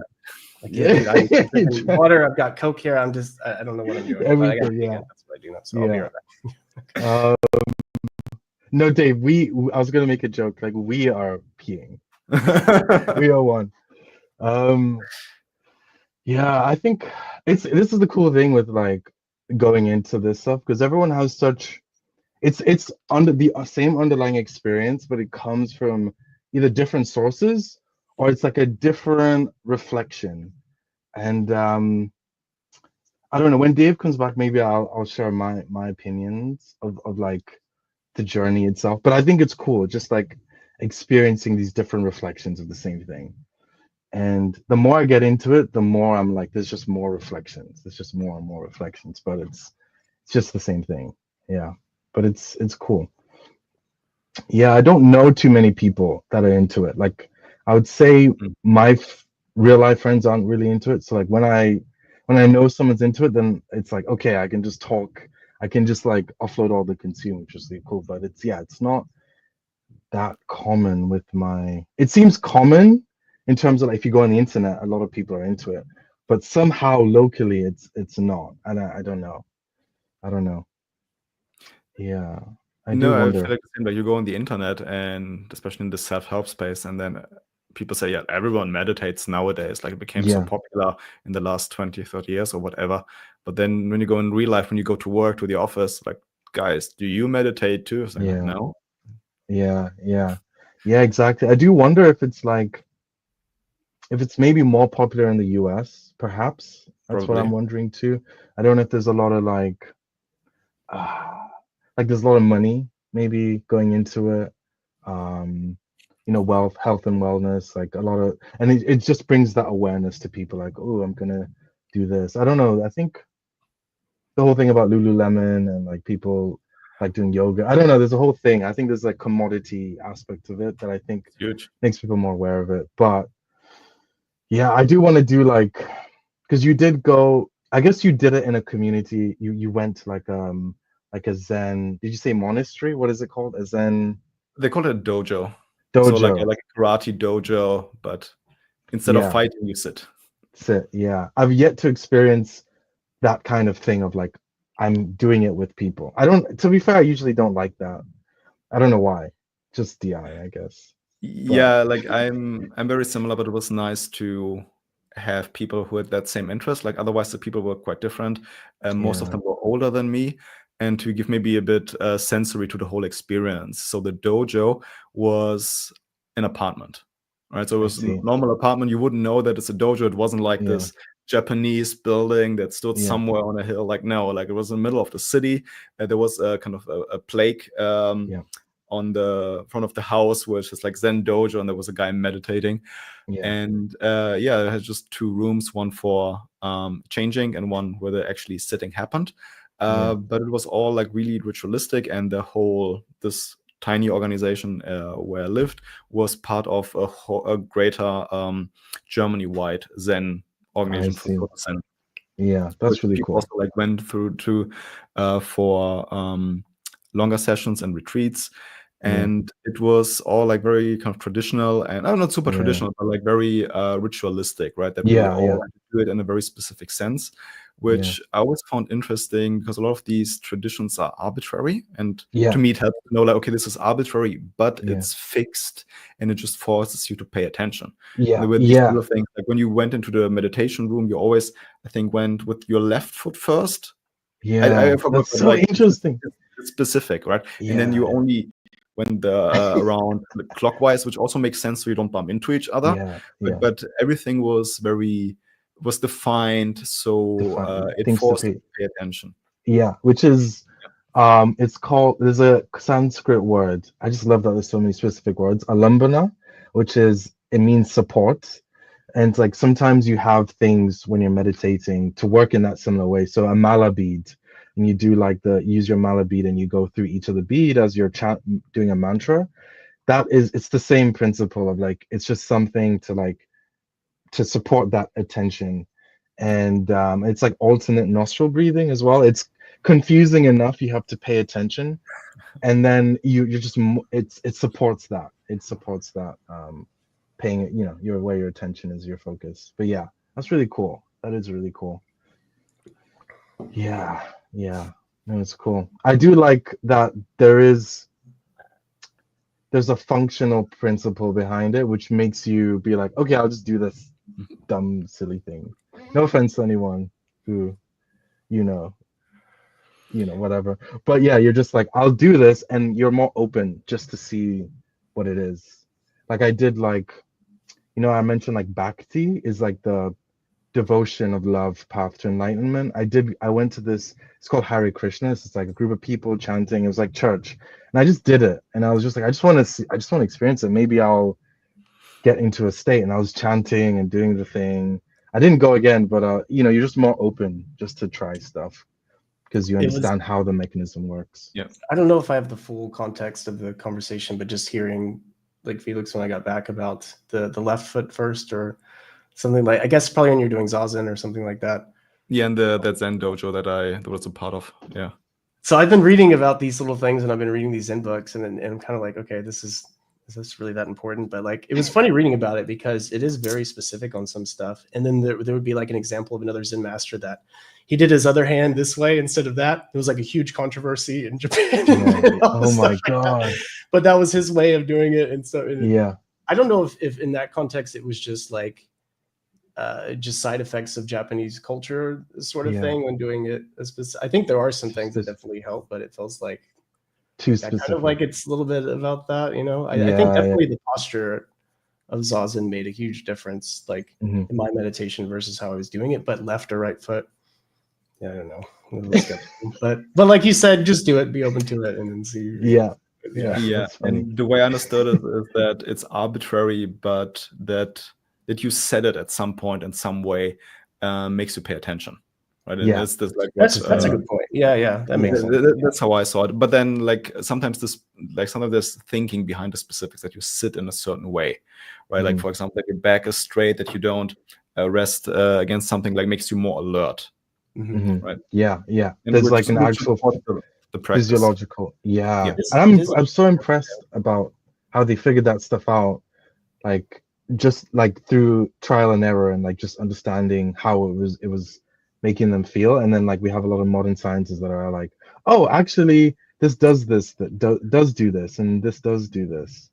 If it comes from really pointed and open awareness of what's happening, which is probably what they're doing, I could imagine them finding little things like that, even if they're not necessarily intuitive. Why? Like, because I meditated laying down for most of the years. It was easier for me. I enjoyed it more, and then I started sitting and doing. I'm like, it's not going to make a difference, and I was like, oh, it makes a huge difference. yeah. That's really TI getting in the way of like the way I do it is fine. Okay. I don't know anything about any of the other ways or even why I do it, but no, Dave, you did it wrong. But like the more I explored it, I realized like, oh, you do get a certain aspect of meditation from lying down. That's it. I wouldn't even say it's worse, but you get a different experience and different things happen. I think you don't get the concentration levels and bonus from it, but you do get more of an open mind and open awareness is like because there is no concentration, which allows you to kind of have more of these like I would say insights and things like that. So like in Zen they have like something called joriki, which is like a mental strength sort of thing, and then they have kensho, which is like an insight, kind of like with the whole universe being one thing we were talking about. That'd be like kensho. So like the shikantaza, like the open awareness meditation where you don't have a focal point, there's no concentration. This usually is what leads you to kensho, these insights. But the insights don't tend to stick unless you have a higher amount of joriki, which is something that comes from the concentration version of Zazen, which is like focus on the breath, counting the breath sort of thing. Yeah, all that stuff. Yeah. And so for me, it's like, oh, like I've wondered, like I've had a lot of really cool realizations, but I don't think they fucking don't do stick. Yeah. I always journal. Now I'm like, okay, I'm gonna focus on this because this is definitely like what they've talked about with joriki and what it like kind of builds. I'm like, okay, I don't have a lot of that. That's clear. Yeah. So it's been maybe that's something that OP, for example, if you want to apply it, really needs, because it can give you a lot of insights into, hey, these are your default patterns. This is how you're constantly off, but okay, like do something with it, actually change, right? It's Which feels like it's a lot of people, and not to throw shade, but a lot of people that OP all day, but they don't, or maybe it's just my lack of awareness of the tribe, but I feel like nobody goes anywhere with it. Like when I ask, like, okay, so what are you doing with this info? Like, well, I just kind of, I'm aware of it, and I try to like, look at my feelings. It's like, I'm like, okay, well, I hope that works, but yeah. There is a problem. It's a problem I encountered with meditation. It's related to the insights thing, because like as I got better at meditating over the years, I've been meditating for 10 years, just for the viewers. So as I've been getting better at meditating, I would like have more of these insights just because I'm able to think better. And I think there was a point in which I realized it's good that I'm having these insights, but I'm getting attached to these insights. I actually just want, it's this weird thing of like, I'm grabbing the low-hanging fruit. It is a fruit. Like I am actually elevating in my consciousness. I can tell like it's a completely different brain state. It's like, and I think what Dave, you were talking about laying down and sitting up, there's different brain states. Like theta is the lowest one where it's close to sleep and we can have more of those like inside things, and the alpha state is when like we're more focused. So I can like tell like, okay, my brain state is changing, but then at some point I realized like I'm grabbing the low-hanging fruit. Like I need to also detach from that, because there's a weird like on your way up you'll have illusions of I'm getting better, and even that feeling is an attachment. And I'm like, this is, and it's like, it just became this maze of like, there are these, I have to like avoid the good things too. And I'm like, have you encountered that problem where like even the good things you have to be like, this is So getting that in the is way? that's like a like actually the huge like insight. It's like if you go to like a meditation retreat and you go to your Zen master or whoever and you're like, oh yeah, I saw the universe is one and blah blah blah and I feel this. It's like, Yeah. yeah, don't get attached to that though, because Yeah. yeah, it sounds like an attachment. They'll say something like that. And you're like, wait, Yeah. what? I Yeah. just discovered something, and it's like, so Yeah. I'll give you like a relevant example. So like the thing you get told, especially if you use like Sam Harris's meditation app, where it's like, look for the one that's looking, or try to find, where are you, who are, like blah blah blah, and you can't find it, and that's supposed to like whatever. And so that was a stumbling block for me, because it's like, look for the ones looking. Yeah, not there. I know. Yeah. You can't find it because it's nowhere to be found. But that actually Yeah. blocked me from actually getting the experience that. Yes. And then one day I was exactly. actually like, okay, let me actually look. Like, okay, Yeah. assuming it's not there, let me actually go down and actually, pretend that it is there. And Yeah. actually, it had a huge like insight for that. That was like one of my biggest ones, just from actually not clinging to like what I thought I Yeah. realized, and actually Yeah. just exploring, and then Yeah. whatever. And So it's like so that's subtle super too. good. That's something that like Yeah. most, I think, meditators in the space never like realize without somebody actually telling them, like, oh, don't get Yeah. attached to that either. It's kind of, It's tricky. Like even like what you just said, it's so subtle because it's not, it's something I call a pre-thought. It's something you're thinking, but you haven't thought it out. It's not like an actual thought. It's more like an intuitive. like a shortcut or low hanging fruit, like as you. Yeah. So like your brain knows like, oh, there's nothing there. It's not even an actual thought. There's nothing there. You're just operating in that, like it's just like a thought. But then you have to notice that, and to notice it is difficult, and then to be aware that it's not serving you is difficult. Like you have to be so you need, like, I don't know, the further you get, the easier it is to see that. But it's like what Dr. K says, the higher you climb the mountain, it's more about the it's the nuances. It's like tiny. It's like almost like you're trying to catch atoms. It's like these specific, and it makes a big difference. Like you said, that was like a huge realization, but it's so subtle. It's not these big things. It's like the good things are probably what the problem is. So it's crazy. Yeah. Yeah, makes sense. Yeah. Yeah, this reminds me of two things. There's a really funny parable that I think probably read in an Alan Watts book, and I can't. It's funnier if you know the specifics. And it's about like a Zen monk who tells his master that, okay, I'm going to find enlightenment. I'm going to go on this mountain and I'm going to meditate there and not get up until I found enlightenment, like the Buddha. And so he went on his way and starts meditating, and every couple of months he writes his old master and tells him of his insights about, like, oh, now I know that I'm connected to everything, blah blah blah. And the master reads these letters and goes like, yeah. He still didn't get it. And at some point the monk stops writing his old master, like nothing comes back, nothing comes. And the master waits a couple of years, and then at some point, like, he sends someone to look for him and ask him, okay, like, did he actually find enlightenment? What happened to him? And then he sends someone out and gets a letter back at some point, and it just has the line, "What doesn't matter?" And then the master knows, okay, now he got it. Yeah, that's cool. It's I guess that's kind of what happened to me, because I would, like, every time I would write these meditation insights after I meditate. So I had like a journal where I'd be like, okay. But then I got to that point where I was like, it doesn't matter. Like I need to actually not, just don't care about it. Just like, avoid it. So yeah, similar funny story. I do have something that I'm curious what you guys think about it. And I don't know. It's something that's hit me about the whole meditation journey, which I don't know how to make sense of it. I don't know if it's like something I'll change my mind with, but at some point I just got to this feeling of like, anything I listen to regarding like anything to do with this or Eastern philosophy, Like even like, you know, whether I'm following Buddha or any path is essentially gonna, it's like a lie or something, right? I just came to this feeling of like kind of hopelessness. You know, it's not in a sad way, but just kind of like either I'm gonna find it my own way, like without any, like the only way I'm gonna get there is I have to reinvent like what works for me, or I'm not gonna get there.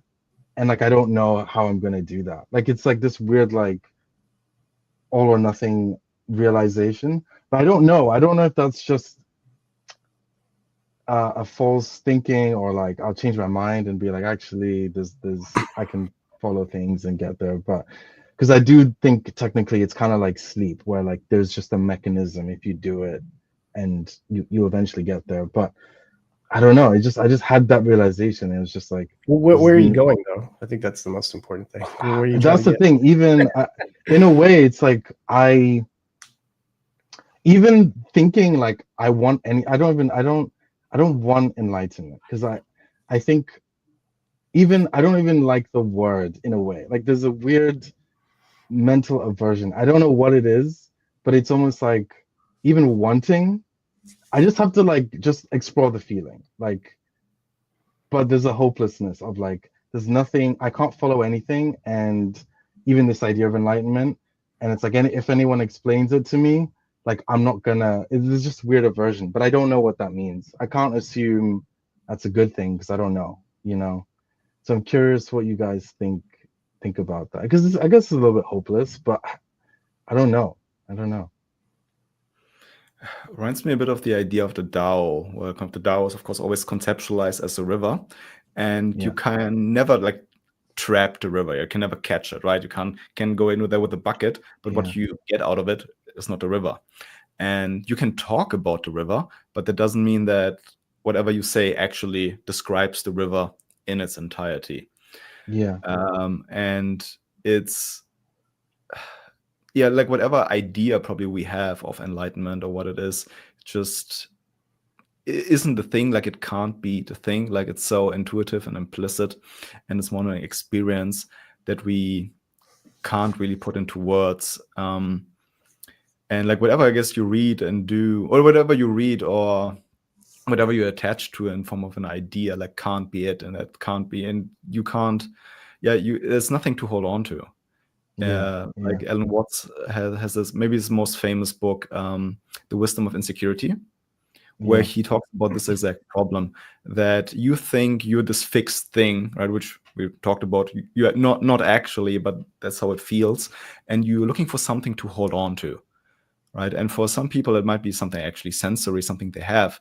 For others who are a bit more intellectual, it might be concepts, might be ideas. Like, will this idea, this thing that I'm reading, this book, give me the answer? And it's always, no, it won't.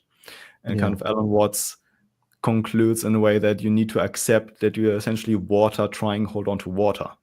It just can't. It can't work. And something, to me, it feels like it's related. What I'm processing is, okay, like what do I need to do, maybe to become enlightened, but just to align myself closer with reality, to kind of jump a little bit more over my own shadow in a way. And I'm wondering that, so I've been meditating for 14 years off and on, like I had more intense phases, less intense phases where I didn't do it. I had this phase of several months or like 1 or 2 years where I went to the Zen dojo and did it with others. But I've been mostly studying and practicing on my own. And I'm thinking maybe that's kind of like a bad way to do it, because one thing that is often emphasized by Dr. K and really everyone who writes about Buddhism is the Sangha.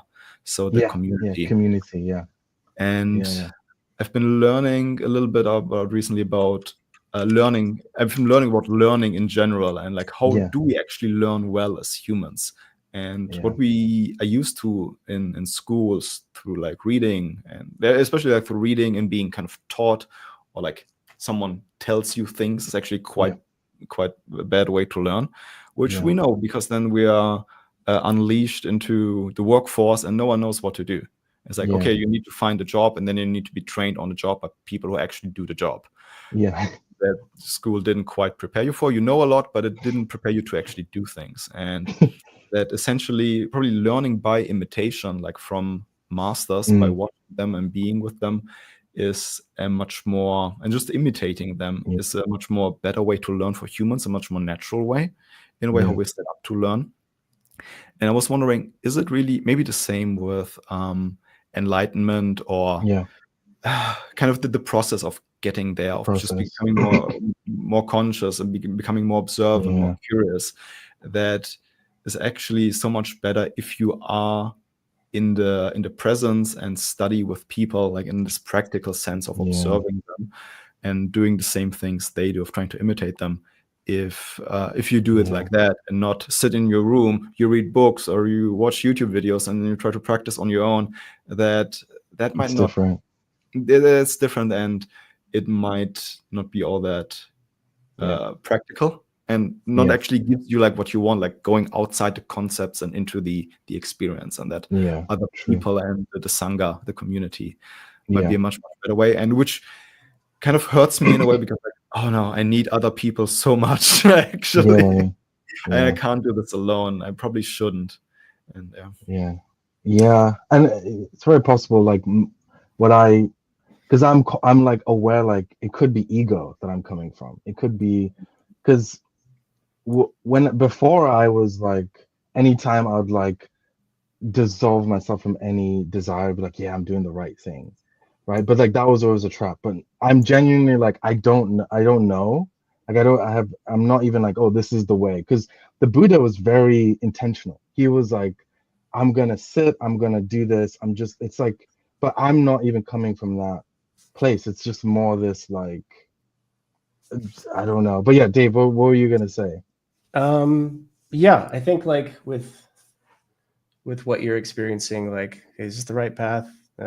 Should I go this path? Am I like attached to a path? Should I have no path? I think like using the water analogy, I feel like you and what's going to happening in your world and all this stuff is like we'll say like a spring or something from a glacier at the top of a mountain, some kind of water source, right? And so the water goes down into the valley, and then you're over here. Okay, I'm going to make it go this way, and I'm going to dig this out, and then blah, blah, blah, and then put a bridge here, and then put a dam. Somehow that's not right. And okay, I'm going to go this way. Wait, should I do that or not? Meanwhile, you don't really know where the water needs to go. You don't know why you want water to go like a certain way. If you were to not do any of that stuff, the water would make its own river and its own pathway. And so in a way, it's kind of like getting to your like true nature. And the true nature is more or less something that is free of coloration, opinions, patterns, and stuff. It's literally just your that's what I want. I think your connectedness with everything. It's not you deciding or intellectualizing anything. It's just pure Odom right there, right? Yeah, like, that's actually it. So and that can also be an attachment too, because like, wait, am I doing pure Odom right now? Like, you know what I mean? Exactly. So, like, that's true. It's not easy. If I was attached to that, I genuinely wouldn't mind, because it feels so true. I don't know how to explain it. It feels like I'm not trying to get anything. I'm being pulled towards it. Like it's like through meditation, it's like I'm just forced into these kind of like insights and feelings where I'm just like, forget all this shit. Like this, like I just wanna, but I don't know. It's like I'm happy to forego enlightenment just to like explore this, or like whatever. Well, that's the thing. I don't think you have to do anything. Yeah. I think the difference is you have to keep your eyes and your ears and everything open and as clear, and like the mirror without, dirt or something on it like that. You just have to observe yourself, observe what you're thinking, what you're doing, what's in front of you. And that observation will inform you of the path without you having to intellectualize it. But you do have to kind of trust yourself in this matter. But essentially, this is what we're doing during meditation. This is why we do it. For most people do it every day. Is for you to just practice directly observing without making opinions, without saying good or bad, without this and without that. And the more your mind learns to do that, the more your path suits you and the environment quite well, because you're getting the purest of information and you're leaving it to the more powerful part of your brain to process that, like your subconscious, instead of having to calculate this in your head, which your head can do maybe 2 or 3 variables at a time or something. But hell, your subconscious can catch a football. There's like a million different variables involved, and you just do it effortlessly, right? True. So this is Wu Wei, right? This is like just it. this, and this informs me of what to do, and I allow myself to not construct a path, but to let my feet illuminate the path that presents itself, and that is the correct one. That's my true nature. So Yeah. just watch, man. Just that's Yeah. it. That's all you got to do. And if you're on a path that seems weird, just watch that. Watch that too. That's Yeah. okay. Yeah. And like, I'm just trying to enjoy it at this. I'm just like, whatever. Enjoy it for what it is. I think we're ready. I think we can open a school. We can, I don't know what we'll call it. We'll call it the, I It's don't a know. full-on cult, man. This one of us has got to be Osho, and then she won it. Yeah. But to touch on what Felix said about like meditating with other people, I've been kind of processing that as well as being part of a community. They have like a really cool Zen temple here that I'm going to go to for like a meditation retreat actually next month. And so, yeah, I don't know about like, okay, doing it with other people, if that really makes a difference or not. Maybe it's good for us just being demon FE and all that. I'm not really sure. But I think when it comes to insights and these sorts of things, I think it's really good to have somebody who themselves is awakened or is in whatever you want to call that realm. There was an analogy for that where the enlightenment seeker is looking for diamonds, but they've never seen a diamond before. So they bring back like glass and other rocks and shit, and the guy's like, no, this isn't it. So how do they know where they find it unless they have someone there that kind of like have some kind of ping back off of where they're going absolutely and all that stuff. So I think I'm going to try doing that as well, and I think probably will be, I don't know. I'm curious on how, if you do that, how that goes for you, and if you feel like it's been a benefit. If I hear that you're benefiting from it, that's even more motivation. Like, okay, it's working for Felix, it's got to work for me too, then, right? So yeah. And I do want to try that too. I think I mentioned to you, Dave, as well. Like I do want to go to a meditation retreat, but that's like, I'll let you know how this one goes. I think it's going to be absolute hell. Like I think it's so difficult. I think it's really gonna be great. Yeah, man. Is it because of the savior play? Like you want to talk to people? No, like, actually that part's great. I love that. I fucking talk to people and shit. I'm not there to talk to people, and like when I go to these things, I feel pressure to like make, hey, how's it going? Where are you from? I don't want to do that shit. I'd rather just, but also like in these situations, I don't want to be the weird guy in the corner, just like brooding, like, because then I feel weird and self-conscious. Like, man, am I that guy? Or I should talk to people. I don't have to worry about any of that. There's silent meditation. So that part's actually good. I think the part that worries me is actually really stupid stuff. Not even meditating all day and all that stuff, but two things. One, sleeping in a room with like 8 people. I hate that. I don't want to. I don't want to sleep by myself. And then there's like a Zen meditation where you do work, where you have to sweep and cook and do stuff. Oh, I'm like, fuck, this is gonna be. I get really self-conscious about that stuff because I'm like, do I cook weird? Is this how you sweep? That's probably gonna be perfect. That's the part I care about. Yeah, and that's probably. You're up at like 4:30 a.m. until 9, and it's just I know I'm gonna be tired. I'm not gonna be hating part of it, but the worst parts you just mentioned are probably gonna be. That's it. Like that's when you gotta lock in. Yeah, no, you're right. Like, that's it. That's perfect. Yeah, that's where my kensho comes from, is sleeping with the people and that's fair. Yeah, I mean, sleeping with a bunch of, you only need one person that's a snorer. Yeah, and like, I'll bring earplugs. I'll try to plan for as best as I can, and then I'm kind of worried about my knees as well because I think like I'll try to get as much flexibility as I can before I go. But I've heard people go to these meditation retreats and they had knee issues for like years or something. And a lot of Zen masters be like, no, the pain is not a real thing, which maybe in some cases, but like, no, actually my meniscus is tearing apart right now. So I'm a little bit worried, but I feel like I can prepare for that, and I can loosen up for that. So I never managed to do a retreat like that, like the Zen dojo, where I was kind of offered that through their connections to the larger organization. What I did once was a silent meditation workshop over a weekend at a yoga studio. So I slept at home in between the days, but otherwise was meditating from 9 in the morning until like 5. And being silent, just a yoga teacher gave like little lessons in between and showcased like different kinds of meditation, from like normal sitting meditation to asana practice to Sufi swirling around or walking meditation outside. So there was a lot of variation, but it was silent all the way through for the participants. And I had a weird experience on the second day that we lie down after lunch. We could just chill a bit. and suddenly I got super angry. Coming out of nowhere, I was Whoa. alone in the Whoa. room, and I got extremely angry. Like not at Oh, anything wow. in specific. And it took a lot of self-control to not like grab the plant pots and throw them around and That like bad? bang Okay, those. wow. Yeah, it was really, really bad. I never experienced something like that. I didn't want Wow, to hurt anyone. I wasn't yeah, angry at it's just someone, which is my rage. normal state of it.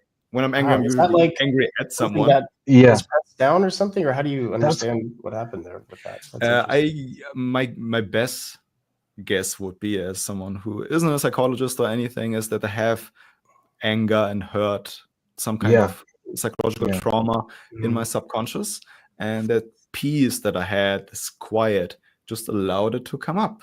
And I was yeah. suddenly very That's angry at like yeah, nothing specific, and at least I that's had really enough cool. control to not let it out. I knew, okay, soon we'll have a asana yoga practice, so this means movement, and this should help me calm myself down, and it did. And what I really liked at the end of the thing, we had like, I think, this yoga practice and then one more period of sitting for half an hour or so. And then we had a debrief where we could talk again. And I talked about the experience to the yoga teacher, and she was very understanding, like, which helped me a lot. She said, Yeah, yes, that can happen. Like, experience that too at retreats. yeah, This is super normal. yeah. And she was Have you? I was just glad that she was calm about it. Like, I was afraid that I Yeah, might get judged. Like, you did it wrong. Like, what's wrong with you that you're so yeah, angry? yeah, But no, nothing like that. And yeah, it was just crazy to me to see, okay, where's this coming from? yeah, What's going on with me? And I was just holding on for dear life to not let it show to anyone else around me how angry I was. yeah. I've had different emotions. I haven't experienced anger, but the weirder one I've felt is, and apparently this does happen, but like not horny, but like really sexually aroused, like I'm having an orgasm. But it's not like it's not to do with down there. It's not sexual, but it's the same feeling. It's really hard to explain. It's like it's that orgasmic feeling, but it's not sexual, but it feels like the same energy. And apparently it happens like you sometimes you can get really, because Dr. K talked about his teacher telling him, oh, be careful with this because you might get really horny if you do this or something, So I don't know, but I've had that, like, and I've had like not sadness, but I was crying, and like it's just overwhelming emotions, but it wasn't sad. It was more like it was just like neutral, just like, and I was kind of like, oh, this is crazy. But I've never had anger, and I think that probably reflects something much deeper. I think we all have something like that, because like we I don't know, people tend to be more agreeable than disagreeable, and people tend to hold more like anger and resentment that they push down. Like that's more, it's more uncommon to be disagreeable in that way. So I think we all have that, and I think it's a much deeper part of us. So I think the fact that you got there is probably a deeper state, because I've never had that, and I think that's probably because that's the thing you're hiding the most. Like you would hide that the Yeah, most especially I of think with everything. like demon Effie at the bottom, anger is like one of Yeah, at least maybe that's just me, one of the scariest emotions, because it's like it's aimed yeah, outwards, and the exactly. tribe, I don't want to. Yeah, yeah, With feminine Effie, maybe especially, that one would be the easily, or you'd want to suppress the most, maybe. I don't know. yeah. It's not a state I often have. I mean, I do get angry. Yeah, Everybody gets angry, but when I'm in a bad state, it's more like sadness or hurt. Yeah, That's like if I experience a negative emotional state, it's more like that. It's rarely anger. So that yeah, was yeah, kind of shocking to me. But just Dave, yeah. something like that might come up for you. Just be prepared. I don't know what I mean. It sounded pretty. We'll see what happens. But, that's out a roundhouse kick on. It's so funny. Yeah, Right, no, out. I was just that I Yeah. didn't want to hurt anyone. It was like a weird feeling, but I wanted to grab like You all the needed to hurt things I something. could grab, and I just wanted to smash things. Yeah, he went full Hulk mode for the yoga Yeah. retreat. Yeah, the exact opposite. maybe that's what I'm suppressing, kind of my masculine SF side. That Yeah. That's yeah. I turned into Henry Rollins for a Yeah. couple of minutes. Oh God. That's so funny. That's great. That's great.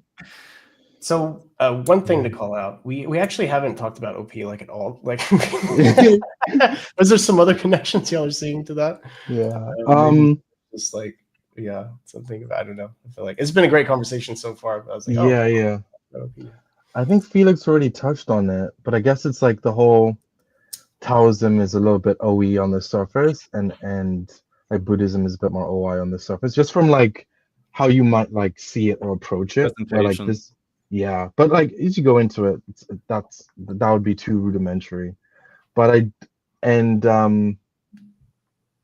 I do think Taoism probably, because it's, maybe I don't actually understand it enough, but because it's less of that like practical thing, you do need more of that community cultural effect where like people all, it's like that religion, like aspect of like we all believe in this thing, so we kind of act in accordance of this thing to reinforce our belief. That community thing where like Buddhism, you can just go away and do your thing, as well as maybe entertain that aspect, but you can solo it as well. But I think Taoism probably needs a bit more of that collect, because it's more intangible, I guess. But It's that's somehow a very like, in a way, the concept is very OI. Like Dao as a concept is like nothing. Like it's literally just a harmony with the Dao, with everything, right? It's like very narrowed in, but the expression of it looks very like OE. yeah, that's true. Not a particular path. Yeah, or that's like true. Intellectualized path, but there's That's always true. a path no matter what, I guess, right? But yeah, that's true. That's true. Yeah, I think I would say the same with Zen. I mean, that's Zen and so Taoism interesting. are like almost the same thing. I guess the only difference is like, one is the method, right? Like, there's a focus on meditation with Zen. I think with Taoism, it's more like Tai Chi and how do you say it, Qigong or something, like the breathing stuff.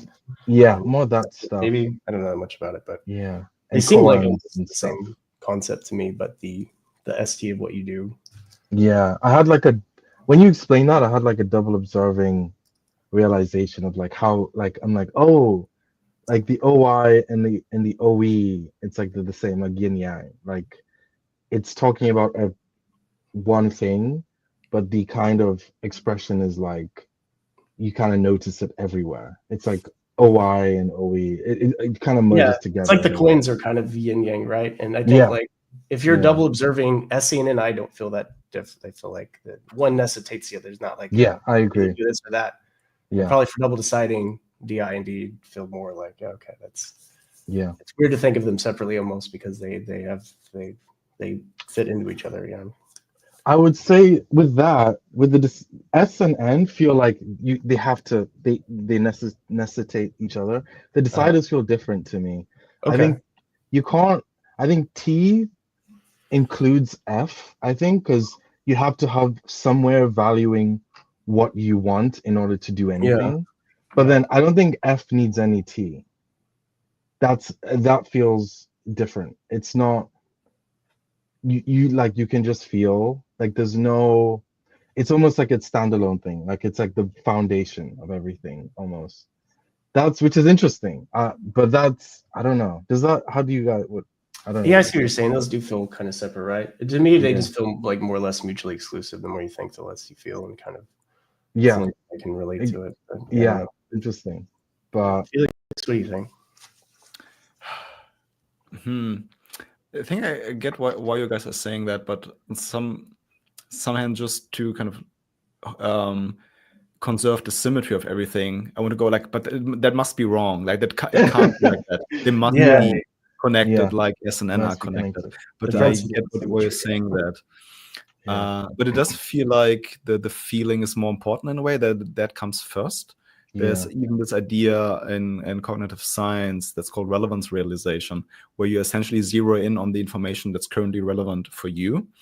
And in a way that's rather connected to feeling than to logic, because there are arguments that it presupposes kind of that you know what's relevant before you can apply logic to it.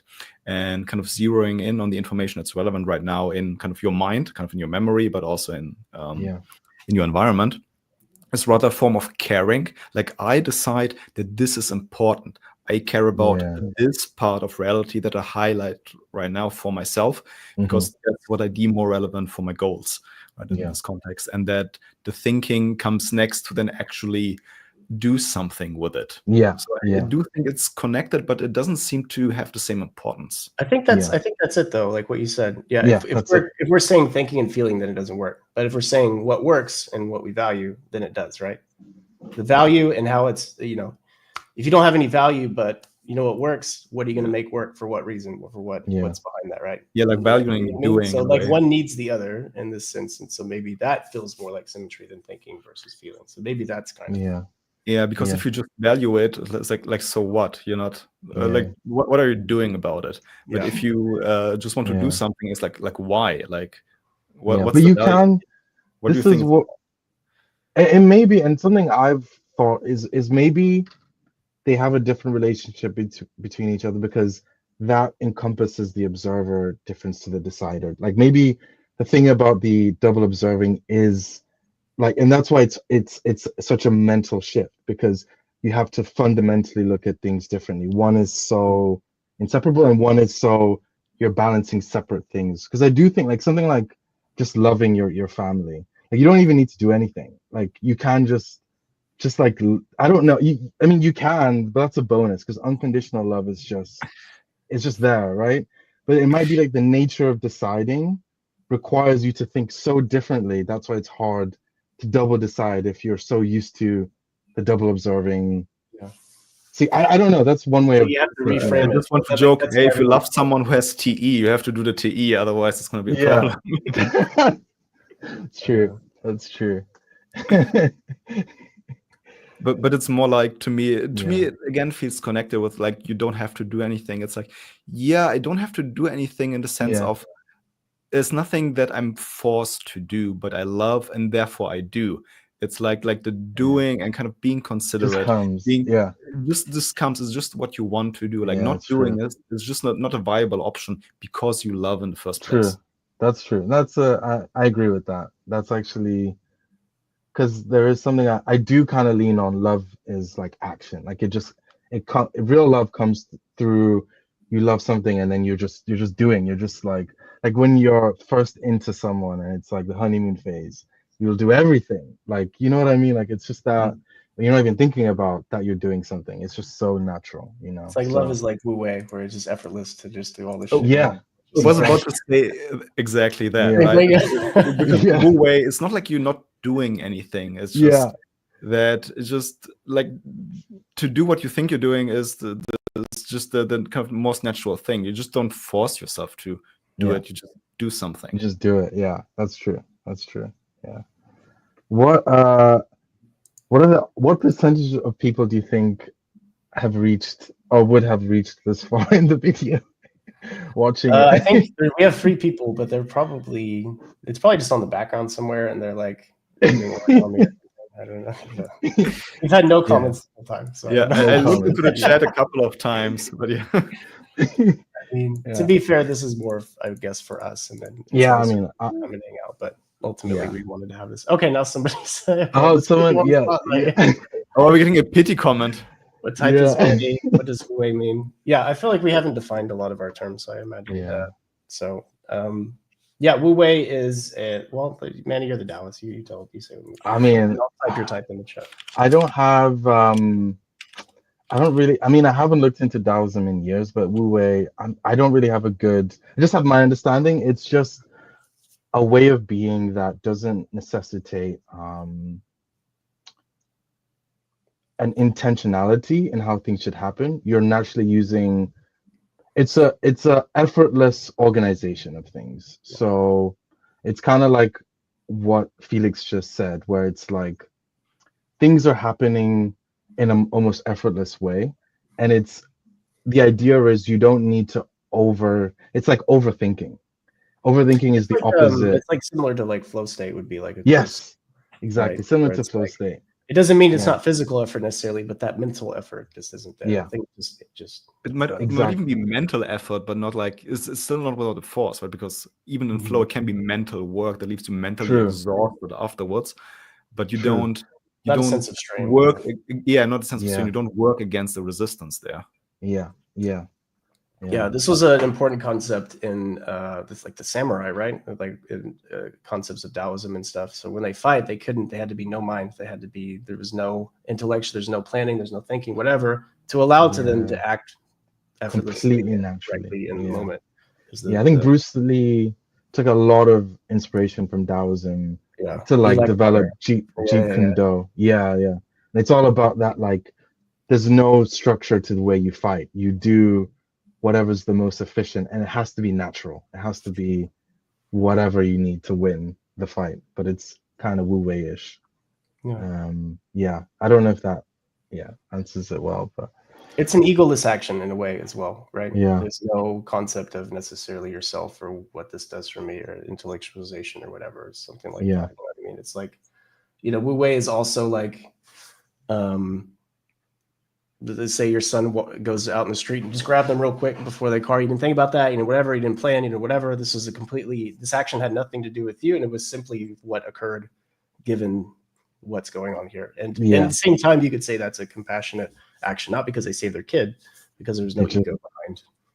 It just happened without gain or loss or anything. Just, you know what I mean? And this is how supposedly the people that are enlightened are reacting throughout kind of their whole life. Everything is from a compassionate source because it never comes from something or is related to themselves in any way. It just happens. There's also this idea that kind of the fact that we are acting shows what we care about, right? That is kind of that caring and the kind of prioritization or the value is always implicit in everything we do. Absolutely. Because three of us are here right now in this context, at least for a certain amount of time, because we prefer that over doing something else. Right? Absolutely. So that we care about this is implicit in our action. You cannot not care because you're always acting and doing something. But even if you're not doing something, like you still care about just sitting or maybe not moving, right? Yeah, exactly. It's always that. Always that's so true. Yeah. And there's always, and it's also like this competition. Like the aggregate might be something, but there's like it's almost like the F works. There's a process in like things competing against each other. There's this idea of the hive mind. We have different parts of ourselves, and different parts of ourselves want different things. But what you end up doing is some kind of like equation where it like maybe you really want to eat this donut, but you're on your diet. You know, you want two different things, but your actual outcome will be like where the value equation lies. But you care about different things. It's like even more nuanced. You know, it's really fascinating. Yeah, exactly. There are a couple of levels to it, right? There's kind of the highest value that you express with your action, but it doesn't mean that that some part of you doesn't care about the opposite action. It's just kind of what won in that moment, kind of this trade-off relationship. Yeah.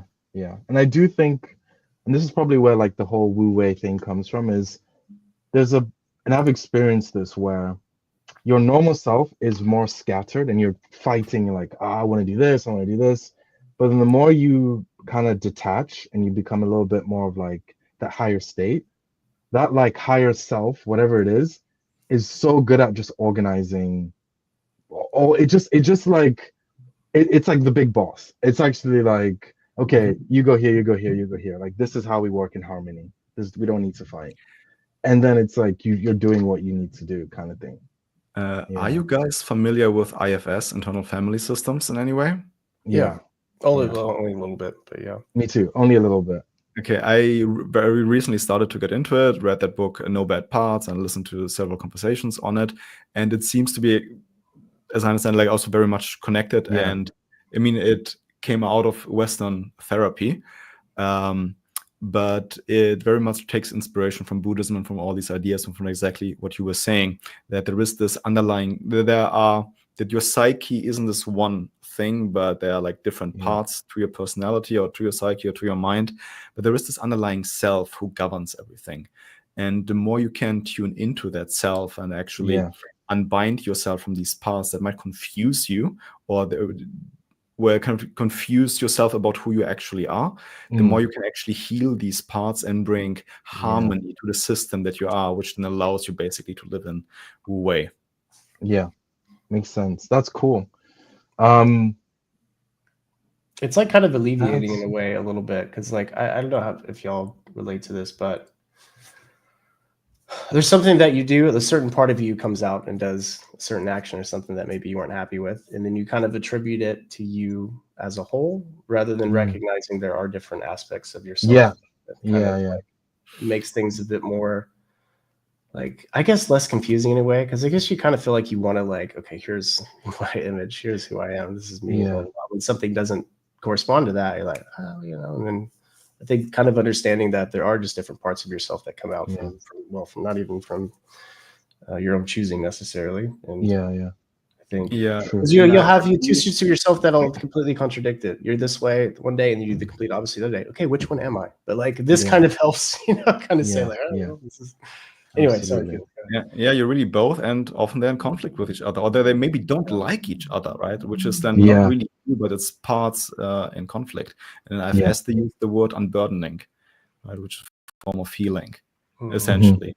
Where I like the analogy that it helped me to understand there's nothing inherently wrong with me, but I'm hurt, right? It's like if I have a cut on my arm, doesn't mean it's something wrong with me, but I still need to tend of the cut. Otherwise, it works, festers. And like, if I have a cut on my like left hand, the right hand will do a big part of the job of actually healing that part, right? Yeah. Cleaning it, stitching up, whatever. And that's how I see then IFS practice, which then can restore harmony to the whole system that you are, and actually make one part of you respect the other. And then they say, oh, like, okay, we do, like, the whole system needs both parts. And let's work together better to see, okay, in what moment, what part is more important in a way, and more important or more relevant right now to act. Yeah. That's it's like cool. almost like shadow work in a kind of a loosely connected way. Like you have to integrate that part of yourself. Accepted. There was a kind of a Sadhguru quote that sort of relates to what you said, but it was like, there are no good or bad people. There are joyful people, and there are maybe hurt people or sad people or something like that. Yeah. Yeah, which is the title of kind of this new book by the guy Richard Schwartz, who came up with IFS, No Bad Parts, which is kind of that's the one I read. Yeah. That, like, this is what you need to recognize about yourself, that all these parts are good. All of them have good intentions, but some of them are hurt and they're confused and they see themselves being forced into roles they're not actually meant to play. And that creates a lot of just pain for yourself and possibly for other people in your life. Yeah. Is that like the recommended book for getting into that? I was going to get one pretty soon here, but I hadn't really researched it much. Is that kind of a good? As I understand it, that's the recommended book for non-professionals. So if you're not a therapist and you want to learn about that and have a good introduction to it, then yes, read that book. And there are other, as far as I know, more technical books, like if you study it as a therapist. But for you, it would be that book. Is it There Are No Bad Parts? Is that the name of it? No Bad Parts. Yeah, by Richard Schwartz. But I was just thinking, Dave, like you could have been a healthy gamer coach. Like you got trained up and stuff to be a healthy gamer coach. You just decided, but you can do it. Like you can do it. Do you reckon maybe you could read the technical one? Like you'd probably, I don't know. I don't really know either. I don't know how deep like psychology goes from like a technical aspect. It's hard to measure, I guess, where I'm at. I don't know. It's interesting that would be very technical, because this is a very conceptual thing where we are kind of abstracting in a way things to make them understandable to us. Like these two parts fight, meanwhile it's just like in our brother, okay, they're really two parts fighting. Like how do we actually see it? Like these feel like abstractions, but really like helpful ones. And so I'm having a hard time of thinking like how that gets super technical necessarily, unless we're sitting there and mapping to what's actually happening on a neurological level in the brain or something like that. So that's exactly kind of what not happens at all. Okay. So as far as I understand it, the whole thing is a bit light on theory in the sense of like conceptual theory of what's actually happening and how much it's proven that that actually is the case. It's very much focused on practice, that this is like a conceptual framework to help you with practical therapy, just to get better. It's like, is this a literal representation of goes on in our mind? Probably not. There's probably something that is associated with all of that, but that's not the point of the system. The point of the system is to Okay. actually do therapy and make you better. It's really very much focused on more on practice than on theory. Okay, so Yeah. the technical part is how it's applied. Basically, that's where it gets more. Okay, so in that case, yeah, I probably wouldn't need, I guess, Yeah. that so much. And also kind of to know that some of their stuff can be quite dangerous, right? Because with some people who, let's say, are bulimic or who cut themselves, right? It's because their parts are burdened, right? And if you, even as a therapist, are not careful to like how you approach the different parts, they can act out and people can hurt themselves. So in the book, it's again written for people who aren't therapists, and it doesn't tell you to go super deep with the practice. So there are like two general parts that are the exiles, the kind of deeply hurt parts, and the protectors, which are the ones who kind of try to make sure that the exiles don't get hurt. And you don't want to approach exiles without the protectors being okay with it, which is kind of like one of the rules of how this thing is applied. And the book just kind of tells you, okay, this is how you can approach your protectors and get to know them and get them to trust you a little bit better. But if you want to do the deeper work, go to a professional, because it can be dangerous, because you might unearth something that, you just might unearth trauma that can be too much. Yeah, it's kind of like thing with like really intense meditation. I was about to say, you shouldn't go to a 10-day Vipassana retreat and freak the hell out in front of everyone. Dr. K said like, if you have, like Dr. K was saying, like people with any like medical history, you're supposed to get taught grounding meditation. You're not allowed to be taught open awareness, because that's what opens it up. The grounding meditation does it takes you away from those traumas, whereas open awareness is kind of like what you guys are talking about, just opens it up. You know what is interesting? I did read No Bad Parts, but then this was at the time that I was also reading Feeling Great, which is like the CBT, that's the CBT version. And I preferred CBT because it was more technical. It was more like TI. And maybe I should go back into Bad Parts, because there'll be nuances that you just can't get from, doing CBT, because of the relationship aspect with yourself. You're not looking at different parts. You're just hardcore, like core beliefs. You look at the core beliefs, you attack it, you break it down, and then you check how you feel. Like you're not attaching any entity. You're not like, it's less NF. It's less NF. It's more NT. But it works. It still works. But I think there are some nuances in understanding that relationship with how, because you're seeing, I guess, more overarching patterns in the IFS. Like you're seeing how different parts talk to each other. Like you're building that deep. So I think it's probably good for me to now go into that, like the deeper part of myself. So yeah, I need to make note of this. So Alan Watts, IFS. So I haven't really gone deep into CBT. I don't really know much about it. I know it's very much, it feels like the modern version, or more technical version of Stoicism in a way. That's how I've heard it being described. And I've seen in a conversation about IFS mainly, but they also compared it to CBT, that there is the possibility to combine the two, where IFS is more the NF approach, CBT, as you said, more the NT approach. But it might be really good that you go in with an IFS framework first, in the sense of, let's say so they have this concept of trailheads. So if you have an intense emotion, the first thing you need to do is unbind from it, realize you aren't this emotion, this is a part of you that's triggered, that's cool.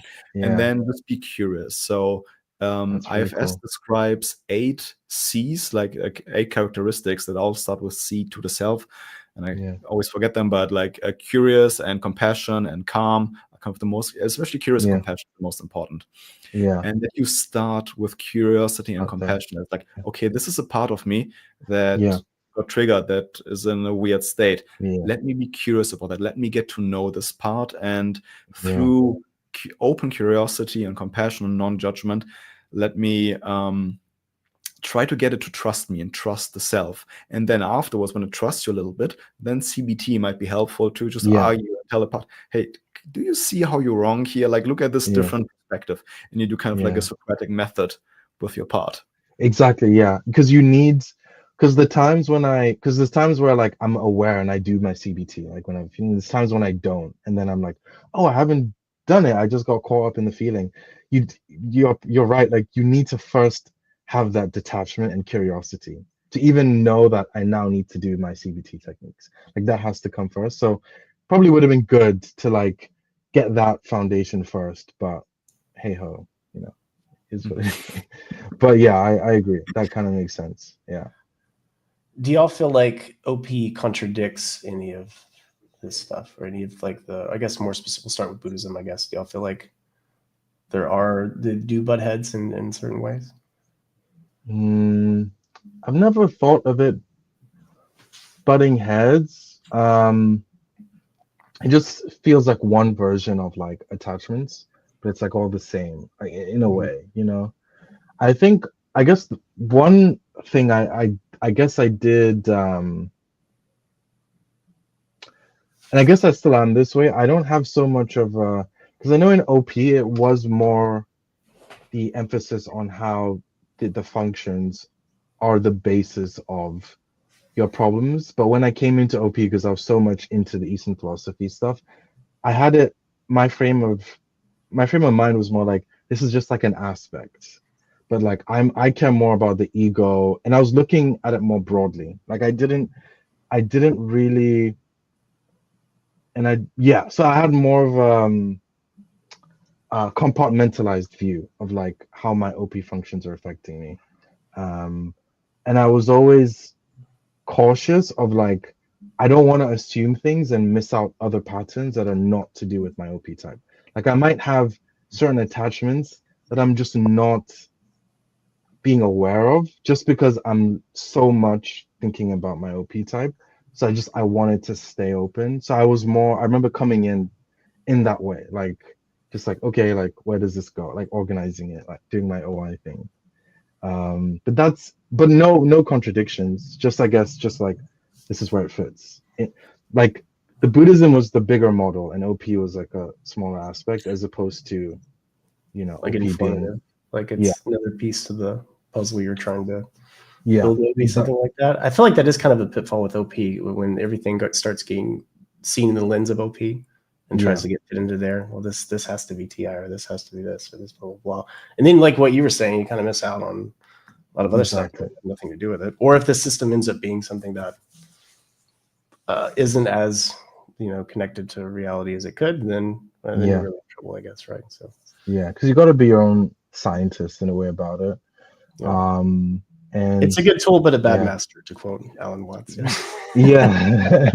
Exactly. And you got to treat it like a tool. And it depends. Everyone's different. Like some people, I guess, are doing the thing of using it in too much of a non-nuanced way. They're not. I don't want to name names, but like you have some in mind, apparently. Sorry. So you have some in mind, apparently. Yeah, I do, and we'll do that after the recording. As soon as I say it, you'll be like, yeah, for sure. But like some people for sure, and then some people are more nuanced about it. Like, let me see, So you got. I mean, even like Dave told me that directly in like my audio that I got from after I got typed. Is like, listen, the people that are taking this way too seriously, they're in trouble. Like, don't make this whole thing. Yeah. How about you, Felix? Any contradictions?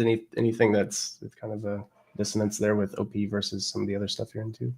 Yeah, as Autumn said, like not really contradictions. It feels like Buddhism is the better overarching system, like on a higher level, and OP can give you just more specificity on what things that Buddhism talk about look like in you as an individual. So kind of talks about that. You trap yourself because of your attachments, and then OP gives you some nuance of what that might look like. But as Odin said, OP never claimed that there's an exhaustive model of how your cognition works. It just models part of it. I guess that's at least my understanding of it. And it has a bunch of these they call it coins. You can call them opponent parts, and how you always skewed more to one than the other, which to me is a different way to describe attachment. And kind of seeing a specific or understanding this is your specific pattern can my mind help you to kind of overcome that you Yeah. kind of in a way create a counter system to catch yourself sliding too much to one direction into kind of your inherent attachment. But yeah, if you're too serious about it, if you think it's exhaustive, if you kind of get attached again to this thing or this thing holds all the answers, then you can easily be led astray. But otherwise, I think it's a very useful tool to kind of, if you know how to use it. And I think that's Exactly. maybe something that came a bit short, or comes a bit short in OP in general. Yeah. That Shannon and Dave have figured out like how to track that, how to type people, but then how do you actually use it? How do you combine it with Buddhism and with meditation practices or contemplation practices? Or with things like IFS or CBT to so many things, create like long-lasting change. So it feels like just one piece of the puzzle, but I think it doesn't contradict Buddhism, but fits into it and gives it a bit more nuance that and the concepts that they simply didn't have. I think the nice thing about how they kind of work together is, I mean, in principle, I feel like OP is a system of acknowledging filters and removing them. You know, if I'm filtering my life and my environment, my conscious through logic, it doesn't really make space for feeling. If it's constantly in reference to what I want, it's hard to see what other people want. And so like in a sense, it is dissolving these sort of filters, although it is probably a bit narrower than what Buddhism, I guess, is trying to dissolve. But it's like, hey, it's a start. Like, hey, you know, it gives you something that is more like actionable. Like kind of what you're saying earlier, Felix, about like when you're at the Zen temple, you're like, what do I do with this? Like, where's this going? Like, what's the concept? You know, this is like, we'll tell you directly, here is where your filters are. If you open it, or if you kind of, you know, focus on this a bit, you're going to have a little more balance in your life. And Buddhism's kind of the same, removing filters to achieve essentially balance, right? So kind of, in the same lane in that sense. Call it filters, call it attachments. Exactly. Right, but then when someone tells you, hey, you blast last, and you need to communicate more and have conversations and clarify information and put more stuff out there. And if you do that, you actually align more closely with reality. You kind of get what you expect, or the people around you appreciate it because they know what you're up to. And it dissolves friction. Then like this is more kind of applicable, kind of a bit more useful in a practical way. I remember I was so blast blind when I first started learning about blast. I'm like, you're supposed to tell people stuff, and then they want to know this stuff, and that if I don't do that, there's like a void there, and it's like, really? It's like, oh, okay. I'm like, oh, I never thought about that. So so basic, but somehow I was like, okay. Revolutionary concept to tell people stuff. Look at people with sleep last. Like you need to rest on a regular basis, and you need to go through cycles of activity and rest and take care of yourself. And if you're hurt, if you're tired, you need to rest a little bit more and take care of yourself. Like seems so obvious, right? But those people struggle with it to an intense degree that some end up with a heart attack in their 40s. That's about the blast last is the most chill one. I feel like at least we're not like, you know, vomiting a pool of our own blood and passing out in the corner. You know, we're just not doing anything. That's the extreme. Just not doing anything. Not talking, just like chilling. Just listening. Just listening. Just let me watch another like 50 episode lecture series on YouTube about stuff I'm interested in. Not tell anyone about it, even though people. It just goes nowhere. So. But that's the weird thing is like there's a part of you that does want to actually blast that out, and somehow that's been like, you know what I mean? And you kind of like, maybe y'all have experiences where we're all blast last year, but like when you do actually blast stuff, and maybe it can feel, at least for me, sometimes vulnerable and anxiety provoking and things like that. But when I actually do it, I'm like fucking elated. I feel like I've been like, you know, thirsty for weeks, and I finally had a glass of water. I'm like, you know, like I should have done that, you know? It's like the perfectionism of it. Like you want to do it, but you're just kind of a bit perfectionistic about It just my brain just is like, it's like, you know, learning a new skill, or it's just, you know, or like a new language or something. Your brain just is clumsy as fuck with it, and you're just like, wait, how do I? And then sometimes I just can't. it. Like, it's just not coming out. I'm like, come on, blast. Yes. Come on, you Yeah. can do it. Yeah. You know what I yeah, mean? yeah.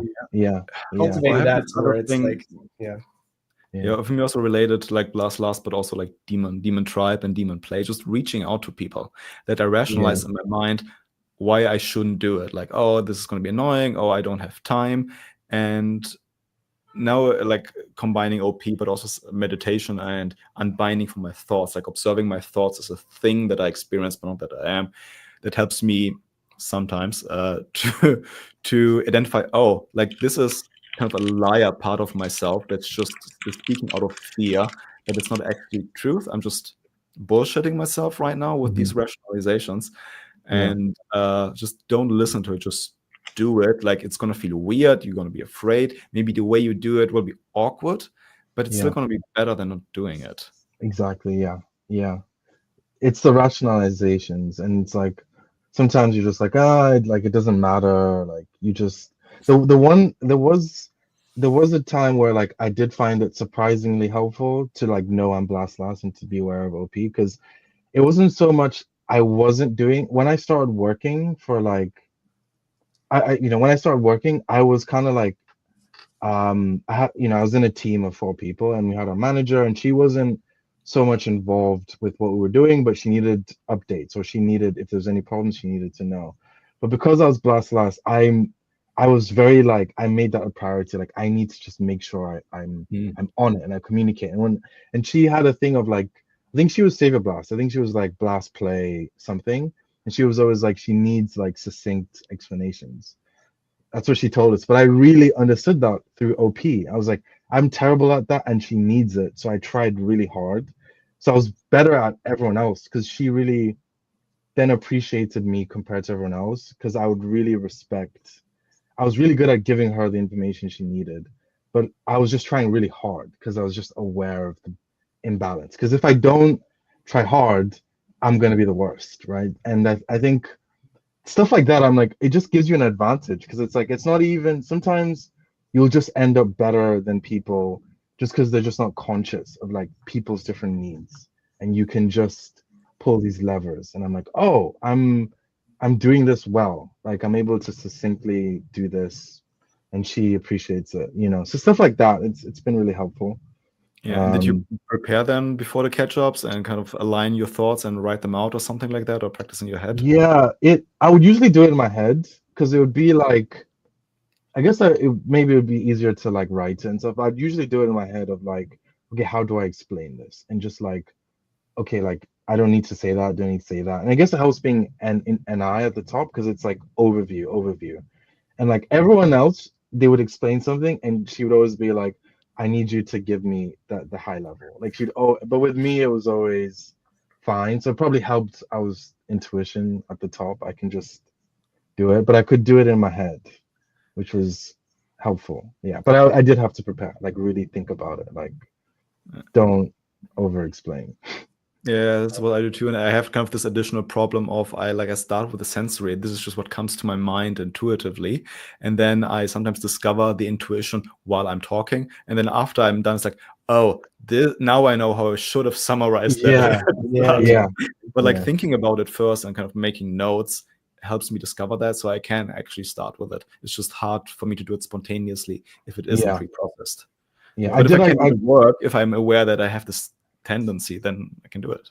Yeah, exactly. I did actually take notes. I remember now. I did actually take notes. Yeah. Nice. It kind of feels like a faulty valve a little bit. Like when I've talked to people about what they're like blasters, when their experience of blasting, they kind of lose like their concept of themselves and kind of what they're saying and what they're going to say next. Like it's just full on focus of like the outpouring of information. And I notice when I'm blasting, I'm constantly checking, and there's consumed still. It's constantly, I'm trying to blast, and then it's like checking that, and before I do this, and there's all this mental chatter that's like it makes it harder for me to actually say anything. And it feels like like once you get good at it, that valve kind of stabilizes where you either go here or you go there, and you'll have like consume constantly messing up your flow of train of mind. It's just like if you were to blast to yourself, way better, right? If you just blast a topic to yourself, oh, it's perfect, exactly what I want to say. And then as soon as you get in front of someone, and then you're consuming, and then you're like, and then it gets in the way, and then talking to to Hannah about, like learning about it from Hannah, I've learned a lot of nuances about Blast. Like one aspect that we do with Consume is like we also assume there's a level of contextual knowledge we have that when the information is there, we can process it easily. We assume the other person has that, but they don't. So they're actually overloaded with the. So how do I say this? So like we're talking about Eastern philosophy and stuff and sharing all this information, but because we have like this underlying understanding, we can just throw this stuff at each other and we just get it. We can connect it to this and this, but like sometimes, but we just it's almost like a constant assumption that everything I say, like you're just looking at the info, but you're not aware that going through that info gave you a certain contextual understanding, which would be so overwhelming to like get the info if you didn't have that. And so then when we give someone our Consume, it's like they're like because it's like we're not meeting them where they're at, we're just giving them info, but it's based on where we're at because Yeah. we have this. It's already built such on other dependencies that you assume yeah, they it's already exactly, have. and we can't see it. We can't see it, and I was like, oh, that's what it is, because it's yeah, but it's just assume, just dumb it down out of like a heuristical thing rather than like that's what I've learned. Like just dumb it down regardless of like where you think they're at, because you're probably gonna assume more than is actually there. Yeah. Like Probably. you start with the most simple, Yeah. unnuanced deny of the thing, and then you just expand it out. And Yeah. like kind of from there, right? Like you almost like explain like I'm 5 a little bit, where you don't give any like specific words or technical terms or anything like that. It's just okay, here's the gist of what I'm about to talk about, and then it's easier for people to connect things on. I think with that, like with that foundation sort of thing, right? Like if I explain to people what I do for work, it's to me like, oh, it's really simple, and it's like, and it's like, okay. It's not like rocket science, or I don't do anything complicated, but I have to like turn it into like, okay, so imagine you have a bunch of people in an orchestra, and the orchestra plays okay, but they need a conductor, and this conductor tells everyone what to do. Okay, so that's what we do as this, like sort of thing. And you have to kind of start there. Otherwise, like if they're not already familiar with that, then it's gonna get lost in the detail. Yeah. Although, like, I kind of agree with you, that's a like, good way to conceptualize it. But when we talk of implicit assumptions, it felt very NI, the way you explained it, where that you start with maybe the tip of the iceberg to kind of start with the concept, right? And you kind of hint at the mass underneath, and then you slowly unpack it, right, and create this NI framework, and then people can like attach their own stuff to it. But this is not how SI usually explains things, right? Especially if you have masculine and I, that they often have this framework that is kind of historical, literally sometimes, that they said, okay, this happened first, then this happened, and this happened, and this happened. And they kind of give you kind of like, they hang the concepts on this framework of history of like something was developed, for example, let's say a topic as IFS, you could explain like how I did, okay, this is the idea and this is how we use it, but you could also explain the history of how that guy came up with IFS. Yeah, and do you notice that like SI people will give you the entire history first, and I'm like, I don't know what to do with it. Can you just tell me what it is? Like, you're telling me all this so I get what it is, but you could just tell me what it is, and then we don't. I know okay. They have a very different way of understanding. I wish I had that for a day just to understand what that's like, just so I could better communicate in a way that makes. I am not going to be able to give like that. Like that's very. I don't know. I guess maybe I don't know. Maybe relate to something they already know. It's like any maybe kind of. I'm not really sure how to handle. How do you handle that? Like if you like with you and Holly, do you feel like you have to explain things differently because she's on a different axis, or how does that work? Yeah, sometimes it's I try to explain something that I find interesting and that felt insightful to me, and she kind of doesn't get it, but then she just tells me, it's like, okay, I don't forget what do you mean, and then it becomes a process of trying different angles. And usually once she can connect what I'm saying to something she already knows, then it creates a bridge and she gets it.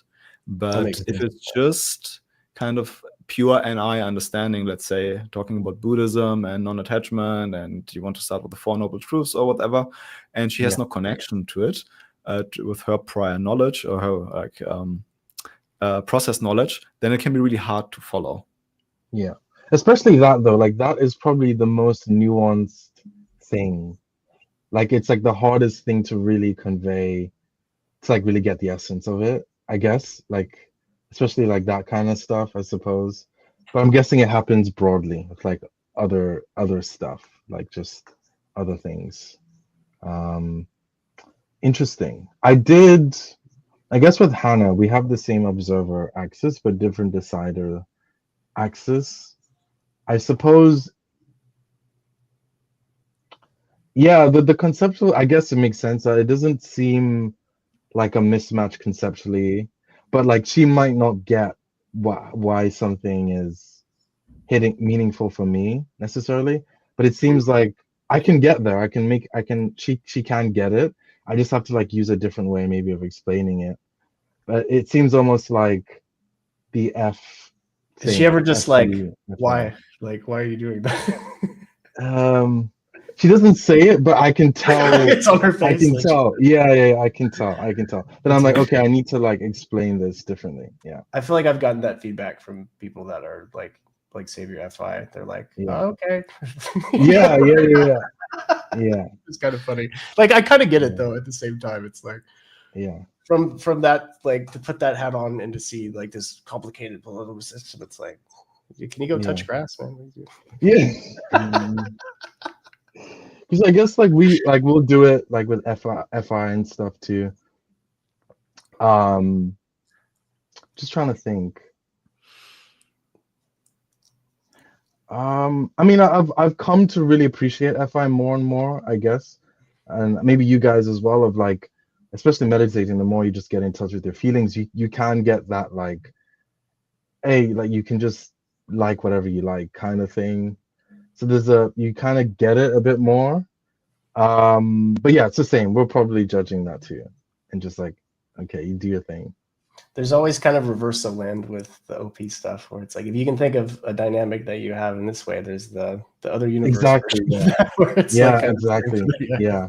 Which is nice. It's like allows you to empathize. It's insightful. Yeah. Because Yeah, imagine if it wasn't that way, then you just kind of you almost like just judge the other person, or you see, he's kind of, it's not a nuanced understanding or one that leads to connection. Exactly. Yeah. Exactly. Yeah. Yeah, to me, that's kind of the best way to use OP. That let's say you talk to someone, I explain something to Holly, and I notice there's friction, that maybe one of us or both of us get frustrated, and you kind of detach from that at first, like, oh, like I feel my feelings. I'm aware I'm frustrated. Okay, why is that? Okay, we're kind of miscommunicating because let's say of different observer axes. And this helps me to be kind of open and patient and understanding and kind of really tune into this underlying self. And then go, oh, now kind of this understanding, this insight now helps me to actually try a different angle, like try to keep talking. Or maybe we just put that conversation aside and we're okay with that. So this is where like the conceptual understanding helps me actually to be more compassionate and act more compassionately and more patiently, which I think is the whole point, and not having the understanding. Like how do you use the understanding as a effective tool? Yeah, true. Because some people do the opposite, where they just use that to like almost like preemptively feel negative about like, oh, that person's doing that thing. Like, isn't it so annoying when that type does that? Like, you can use it for good to empathize, or you can use it to judge. And like, I see that too. Like, you can use a knife to cut, make food, or to hurt someone. It's up to you. So, but I agree. Like, that's the best part of it, just that empathy and openness that you get.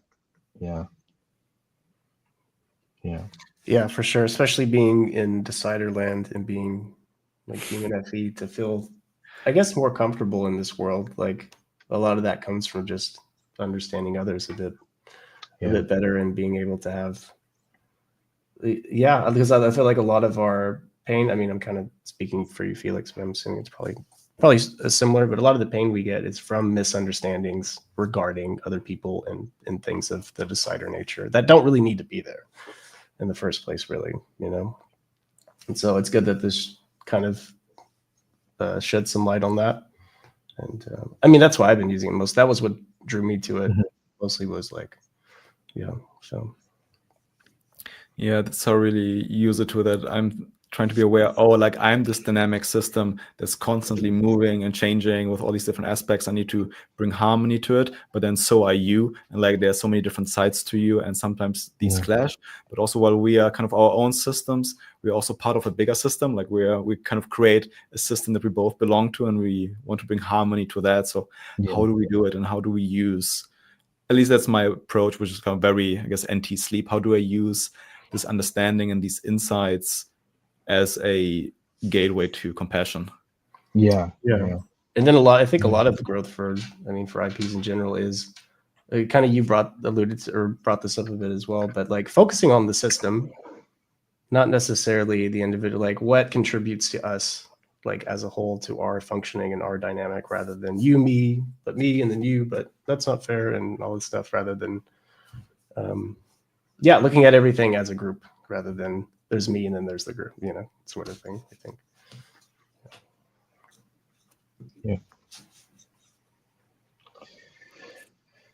Yeah. All right, y'all running out of steam? Is it the last? Oh yeah, it's like that. It's Wu Wei, you know. It's like, don't fight it. Like it's coming to that. That's right. We had a good run here, 2.5 hours. Yeah, it's been great. Yeah, it's been great. Let me just feel like it at all. Have any questions? Yeah. It feels more like an hour. It feels like maybe an hour. Yeah, I didn't seem that long at all. Yeah. We got one here from Ashley. Hello, wait, sorry, that's the wrong one. This one. A lot of brain power here. New to the whole socials thing. You think you can touch on that, even just going over all your personal social types and what that looks like? Are we doing the same thing as the last interview, where we invite questions in? So like we're about to stop, but then it goes on for another hour. Let's do it intentionally, right? I don't want this to end. So like, we just have some questions, you know.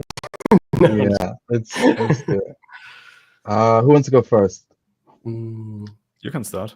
Yeah. So I think for me, so I'm social type 4, and I think I haven't thought about it for like a long time, really, because I think at some point I was like, I don't know how to kind of make sense of it in a deeper sense, because I guess the social types are a reflection of how you are in the tribe, but it's also, I think this was the bigger point that I thought was interesting, is it ties into your deeper motivations.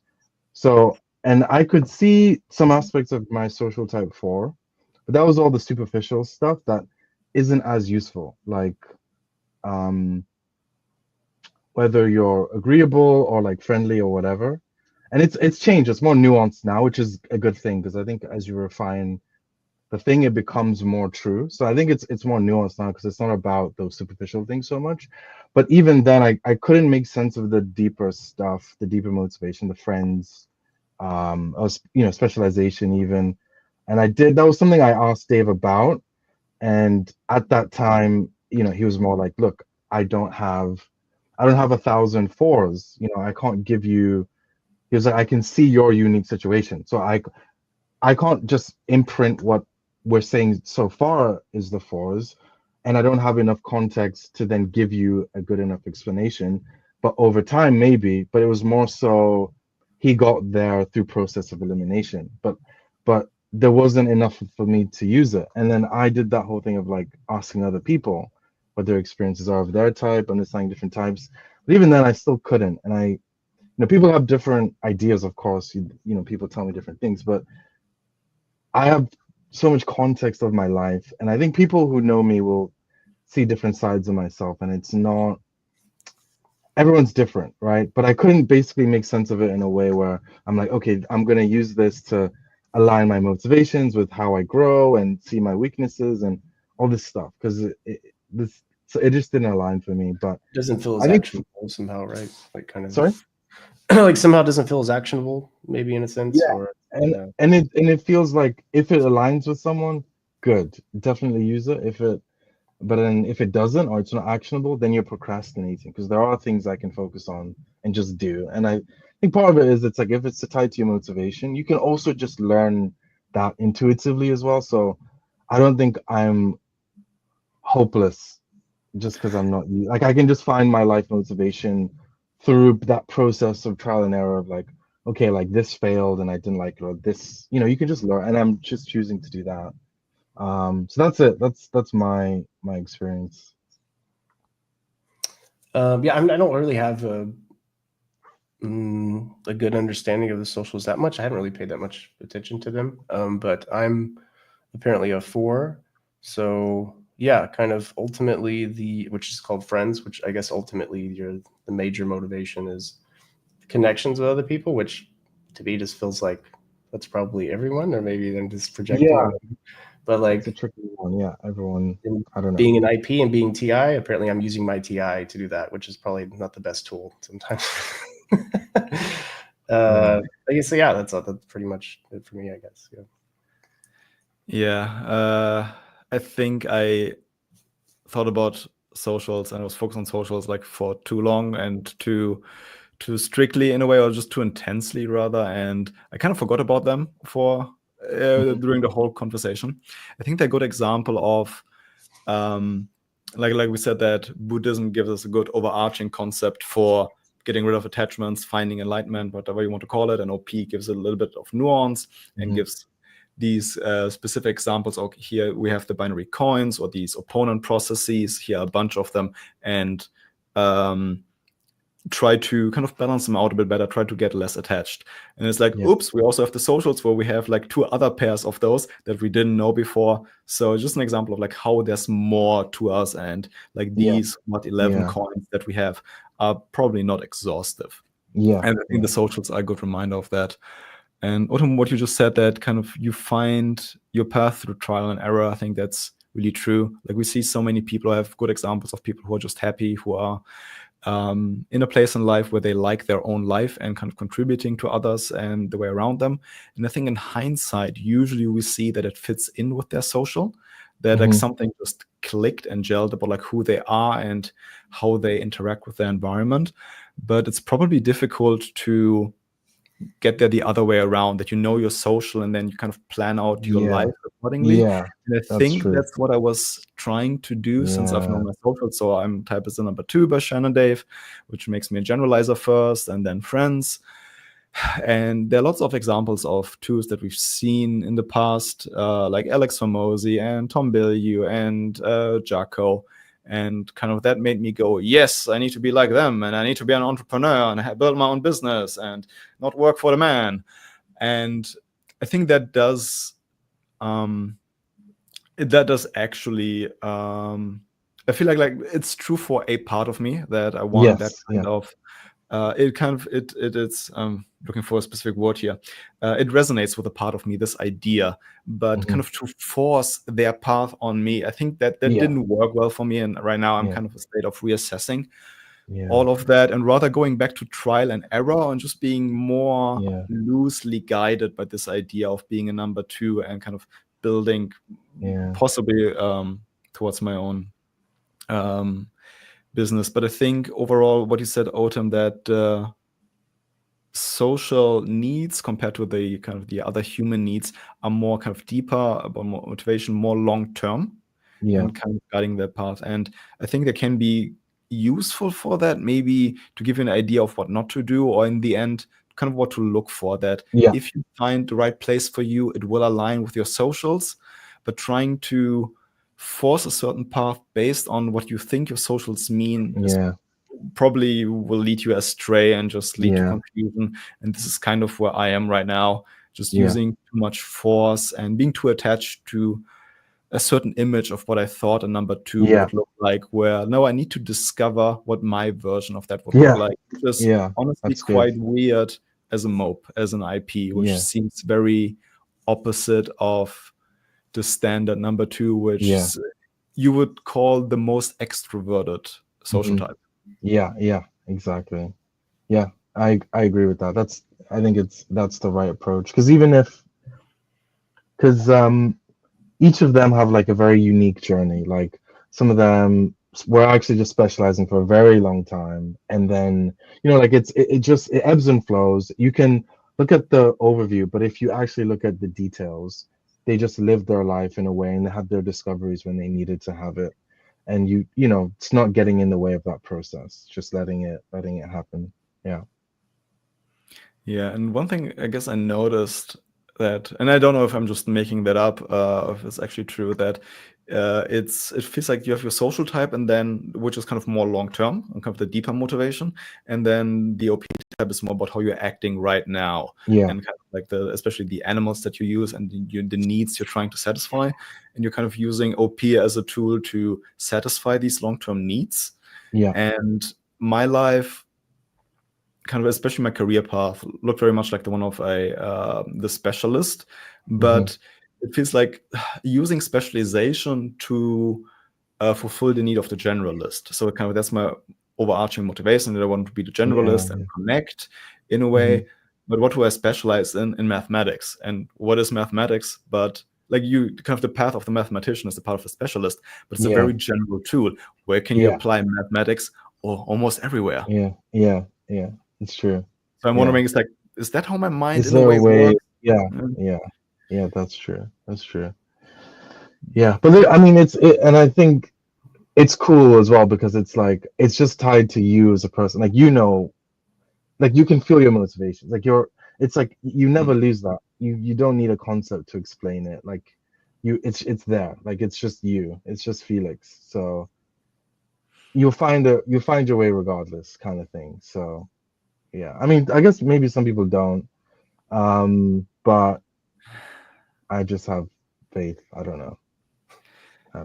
Yeah, I think it's a good point. Like maybe a lot of people actually don't, right? Which is kind of what Buddhism is about. That it kind of warns you, hey, you're not seeing reality as it is. You're too attached to your version of it, and if you keep staying attached, you will never find your way, and it might actually lead you into depression and dread and pain, and like in the worst case, suicide. Right? This is like I told you about this. I told you about this lecture series, Awakening to the Meaning Crisis, and this is one way he diagnoses the meaning crisis. Like, what does it even mean? It's that people experience their lives as disconnected, and you can really track that in data, and especially in the Western world, an increase in suicide, a decrease in relationships and marriages, and decrease in political or spiritual or religious participation.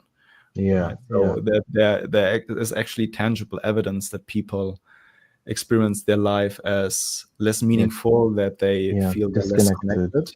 And in the worst case, it does really end in suicide. The people are so disconnected that they go like, I can't go on like this. Like death is a more viable alternative. And this is something that really can happen. And I see Buddhism at least as part of a solution, as an antidote for that. Yeah, that is true. That's true. And maybe that is why I have faith, because I have a broader awareness, like it helped personally for myself. But I think you're right. It's I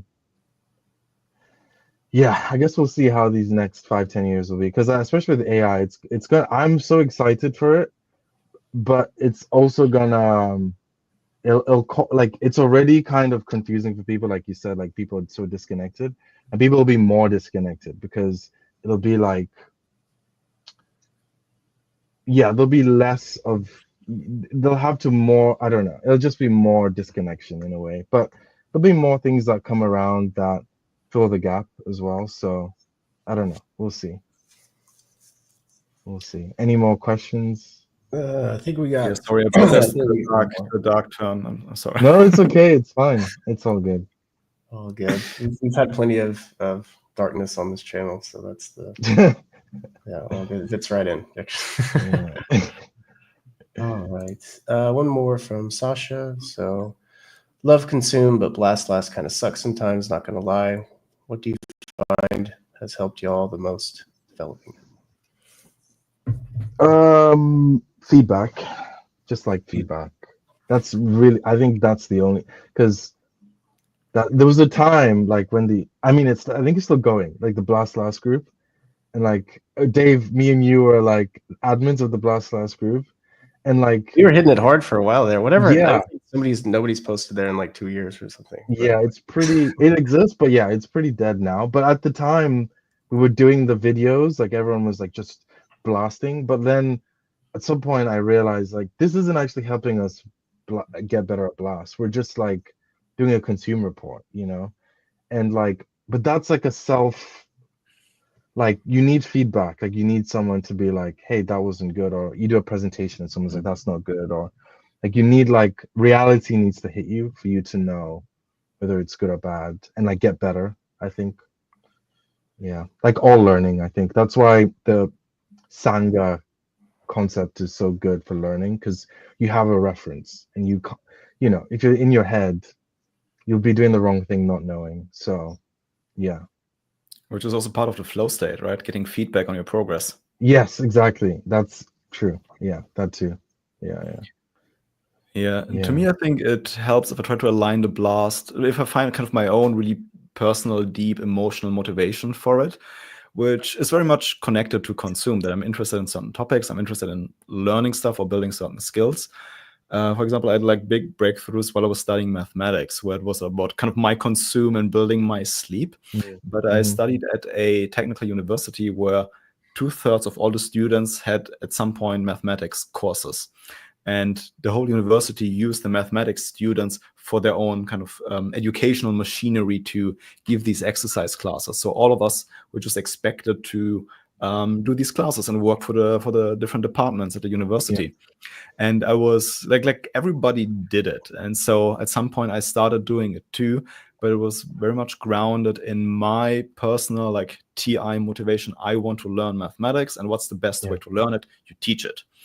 And then I had like this motivation that it was very personal. And the blast was aligned with that. And then I had this structure around me that helped me actually do it, right? That structure I didn't create it, the university created it, the departments, and they kind of plugged me into that. But having like motivation plus structure, which included feedback, right? Which I think is a really, really good point.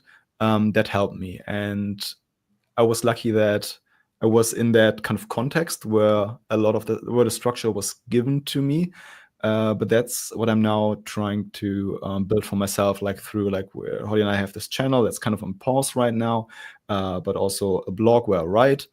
And like I write about things that I'm interested in, about like OP and growth and Buddhism and cognition and all these things that I want to learn better. And the best way to learn it is to write about it and actually put something out.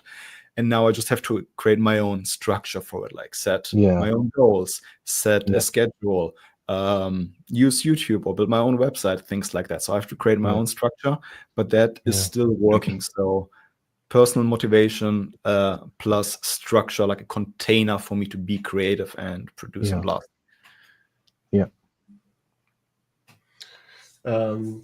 I guess it depends on what aspect of blast I guess we're talking about. If it's just giving information out, it's sort of a one-way sort of a thing. It's just by doing it, you can't really get around that. Like you have to do it. The strategy comes with make it easy for yourself to do that, and removing things that make it harder than it needs to be, or doing it in low stakes situations, things like that. But there's no getting around it. To be able to blast, you have to do it. I think when it comes to like the aspect of it is like getting started on stuff, like just without being fully informed and you know all that and it being perfect. I think that's a little bit tougher. Yeah, that one's tougher. Let's take like a cognitive reframing of like what you're doing a little bit, and then for me, it's just been really focusing on foot in the door, like, and just everything else. You know, a thought will come up like, okay, it could be this, and it needs to be this way. No, foot door. Okay, start a YouTube channel. Okay, turn my webcam on. Okay. Today I'm going to talk about this glass. It's Burlo. It's from a brewery nearby, and they have really good Pilsner, actually. Do you know Pilsner's from the Czech Republic? And that's more play, I guess. No, but I do. You got started. Like that's the point. Like just all in there, face first, you know. And but it's not. I mean, it's easier said than done, right? You know, but like it does take a certain narrowing down and focusing on just like, okay, what is the first step?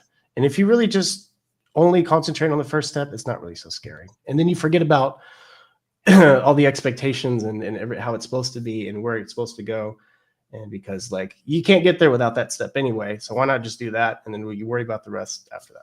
So That's exactly what David Allen says in Getting Things Done. So David Allen was typed TINI sleep last, consume for that everyone. makes sense. And he, like exactly what you're saying, he was like, the people who get stuff done, it's like, it's called intelligent dumbing down. You just don't think about, you just next action, you just focus on the next action. So exactly what you said, which is cool. Yeah. But I've been learning a lot from my my boss, who is like the most consume last super blast guy. And for him, he just throws shit out there, and then like it's supposed to be that way, and then he gets feedback, and then he makes it a little bit better, and he has this iterative sort of cycle that's really nice, where he's not really there's not really a lot of strain involved. He just okay, what do y'all think? Okay, this okay, I'll change that, change this. How's that? Okay, you know, it's just action without a lot of like, okay, what is this? This is overthinking it. Very wu way, I guess, you know. Exactly. Yeah. You just throw shit at the wall until it gets better. Yeah. And we're like, this is a really simple, kind of nice, anxiety-free way of doing some stuff. And like, yeah. This is something that jams me the most. I've noticed that in the last couple of weeks with writing, that I've written like some things that were just for me to process stuff. And thinking, oh, maybe I'll use that at some point somewhere in content that I put out. Maybe I won't. I don't care. And then I can just write for an hour and the words flow. And after a while, I have more than 1,000 words. And I go, this is pretty good for that time. But then when I sit down to write something that I know I want to publish, I feel different, right? And I can't focus on the next word or the next sentence, or like the current thought on paper. It's like it's so much slower, and the experience, it's worse. I feel anxious, and it's different. How can I get rid of that? How can I trick myself to? And like even though, exactly. I create pressure for myself. And like I know, even like this is just my first draft. I'm not going to publish this shit, but like this is the first step, and then I'm going to move it, and like draft 3 that I might publish. But it's like, but still, it's like a fundamental thing where we feel like if we put pressure on ourselves, that somehow helps or makes things better. When really pressure actually doesn't. You can still type without it being pressure. The pressure doesn't do shit. Actually, it doesn't. There's so many situations where this pressure. We put this cognitive weight on ourselves, thinking that it pushes us forward, when it holds us back in so many ways. Right? It's weird that we have. Where did this come from? That we have to. Alan Watts has a really funny, like he acts it out. He gives a story, and he's like, this. You may have heard it. It's like, oh, this kid in class was told to like spell this word, and then the kid was really straining and like spelling it like. Like really just straining. I remember that. And it's exactly what you're saying. Like the straining and all of that stuff is probably just getting in the way of him just thinking about. It's an extra mental process. That it's an extra exactly. Or there's one he does about like listening or something. It's like, listen harder, and it's like you can only listen. Okay, let me. So what you do is you just strain now as you listen, which makes you listen less, because now there's too many. Exactly. Exactly. Stuff like that. But to be fair, the connection between English spelling and English pronunciation is fucked up. There's no relation. That's why spelling bee is only a thing in English speaking. Vibe spelling, as we call it. Vibe spelling. But like with German, that's not the case at all. It's spelled the same. That there's no. You're not going to mispronounce German if you know. Like, there's no guessing here. It's just you learn. You have to learn a handful of rules, but it's actually not that many, and then you can pronounce it based on the spelling easily. It's easy, super. Like German is the most ST thing ever. Like, it's just built for ST. That's just like. All right. Well. Shall we? I don't think any more. I don't see any more. Cool. Right. Well, well, I love you guys, and thank you for coming on. It was super fun. Love you too, man. Love you too. Thank you for having us. And I hope people watching got something out of this. It's funny because, Manny, you're talking about when you're blasting something as a consumer, people don't have context for what you're talking about. And I'm wondering if that's kind of what we did today, basically. Yeah. I hope somebody got something out of all this. But. Yeah. I don't know. But as long as we enjoyed it. That was my goal. Yeah, that's cool. Me too. All right. So deep. We'll have to do like a discussion panel on something else again sometime. I think that was fun. Yeah, Slow down. All right. definitely. Thanks for Yeah. watching, everyone. Hope you liked it, and we'll see you next time. Bye bye. See Oh ya. yeah, check out Practical Personality, Felix's channel. It's in the description. Thank you. Bye. No, I said that fast.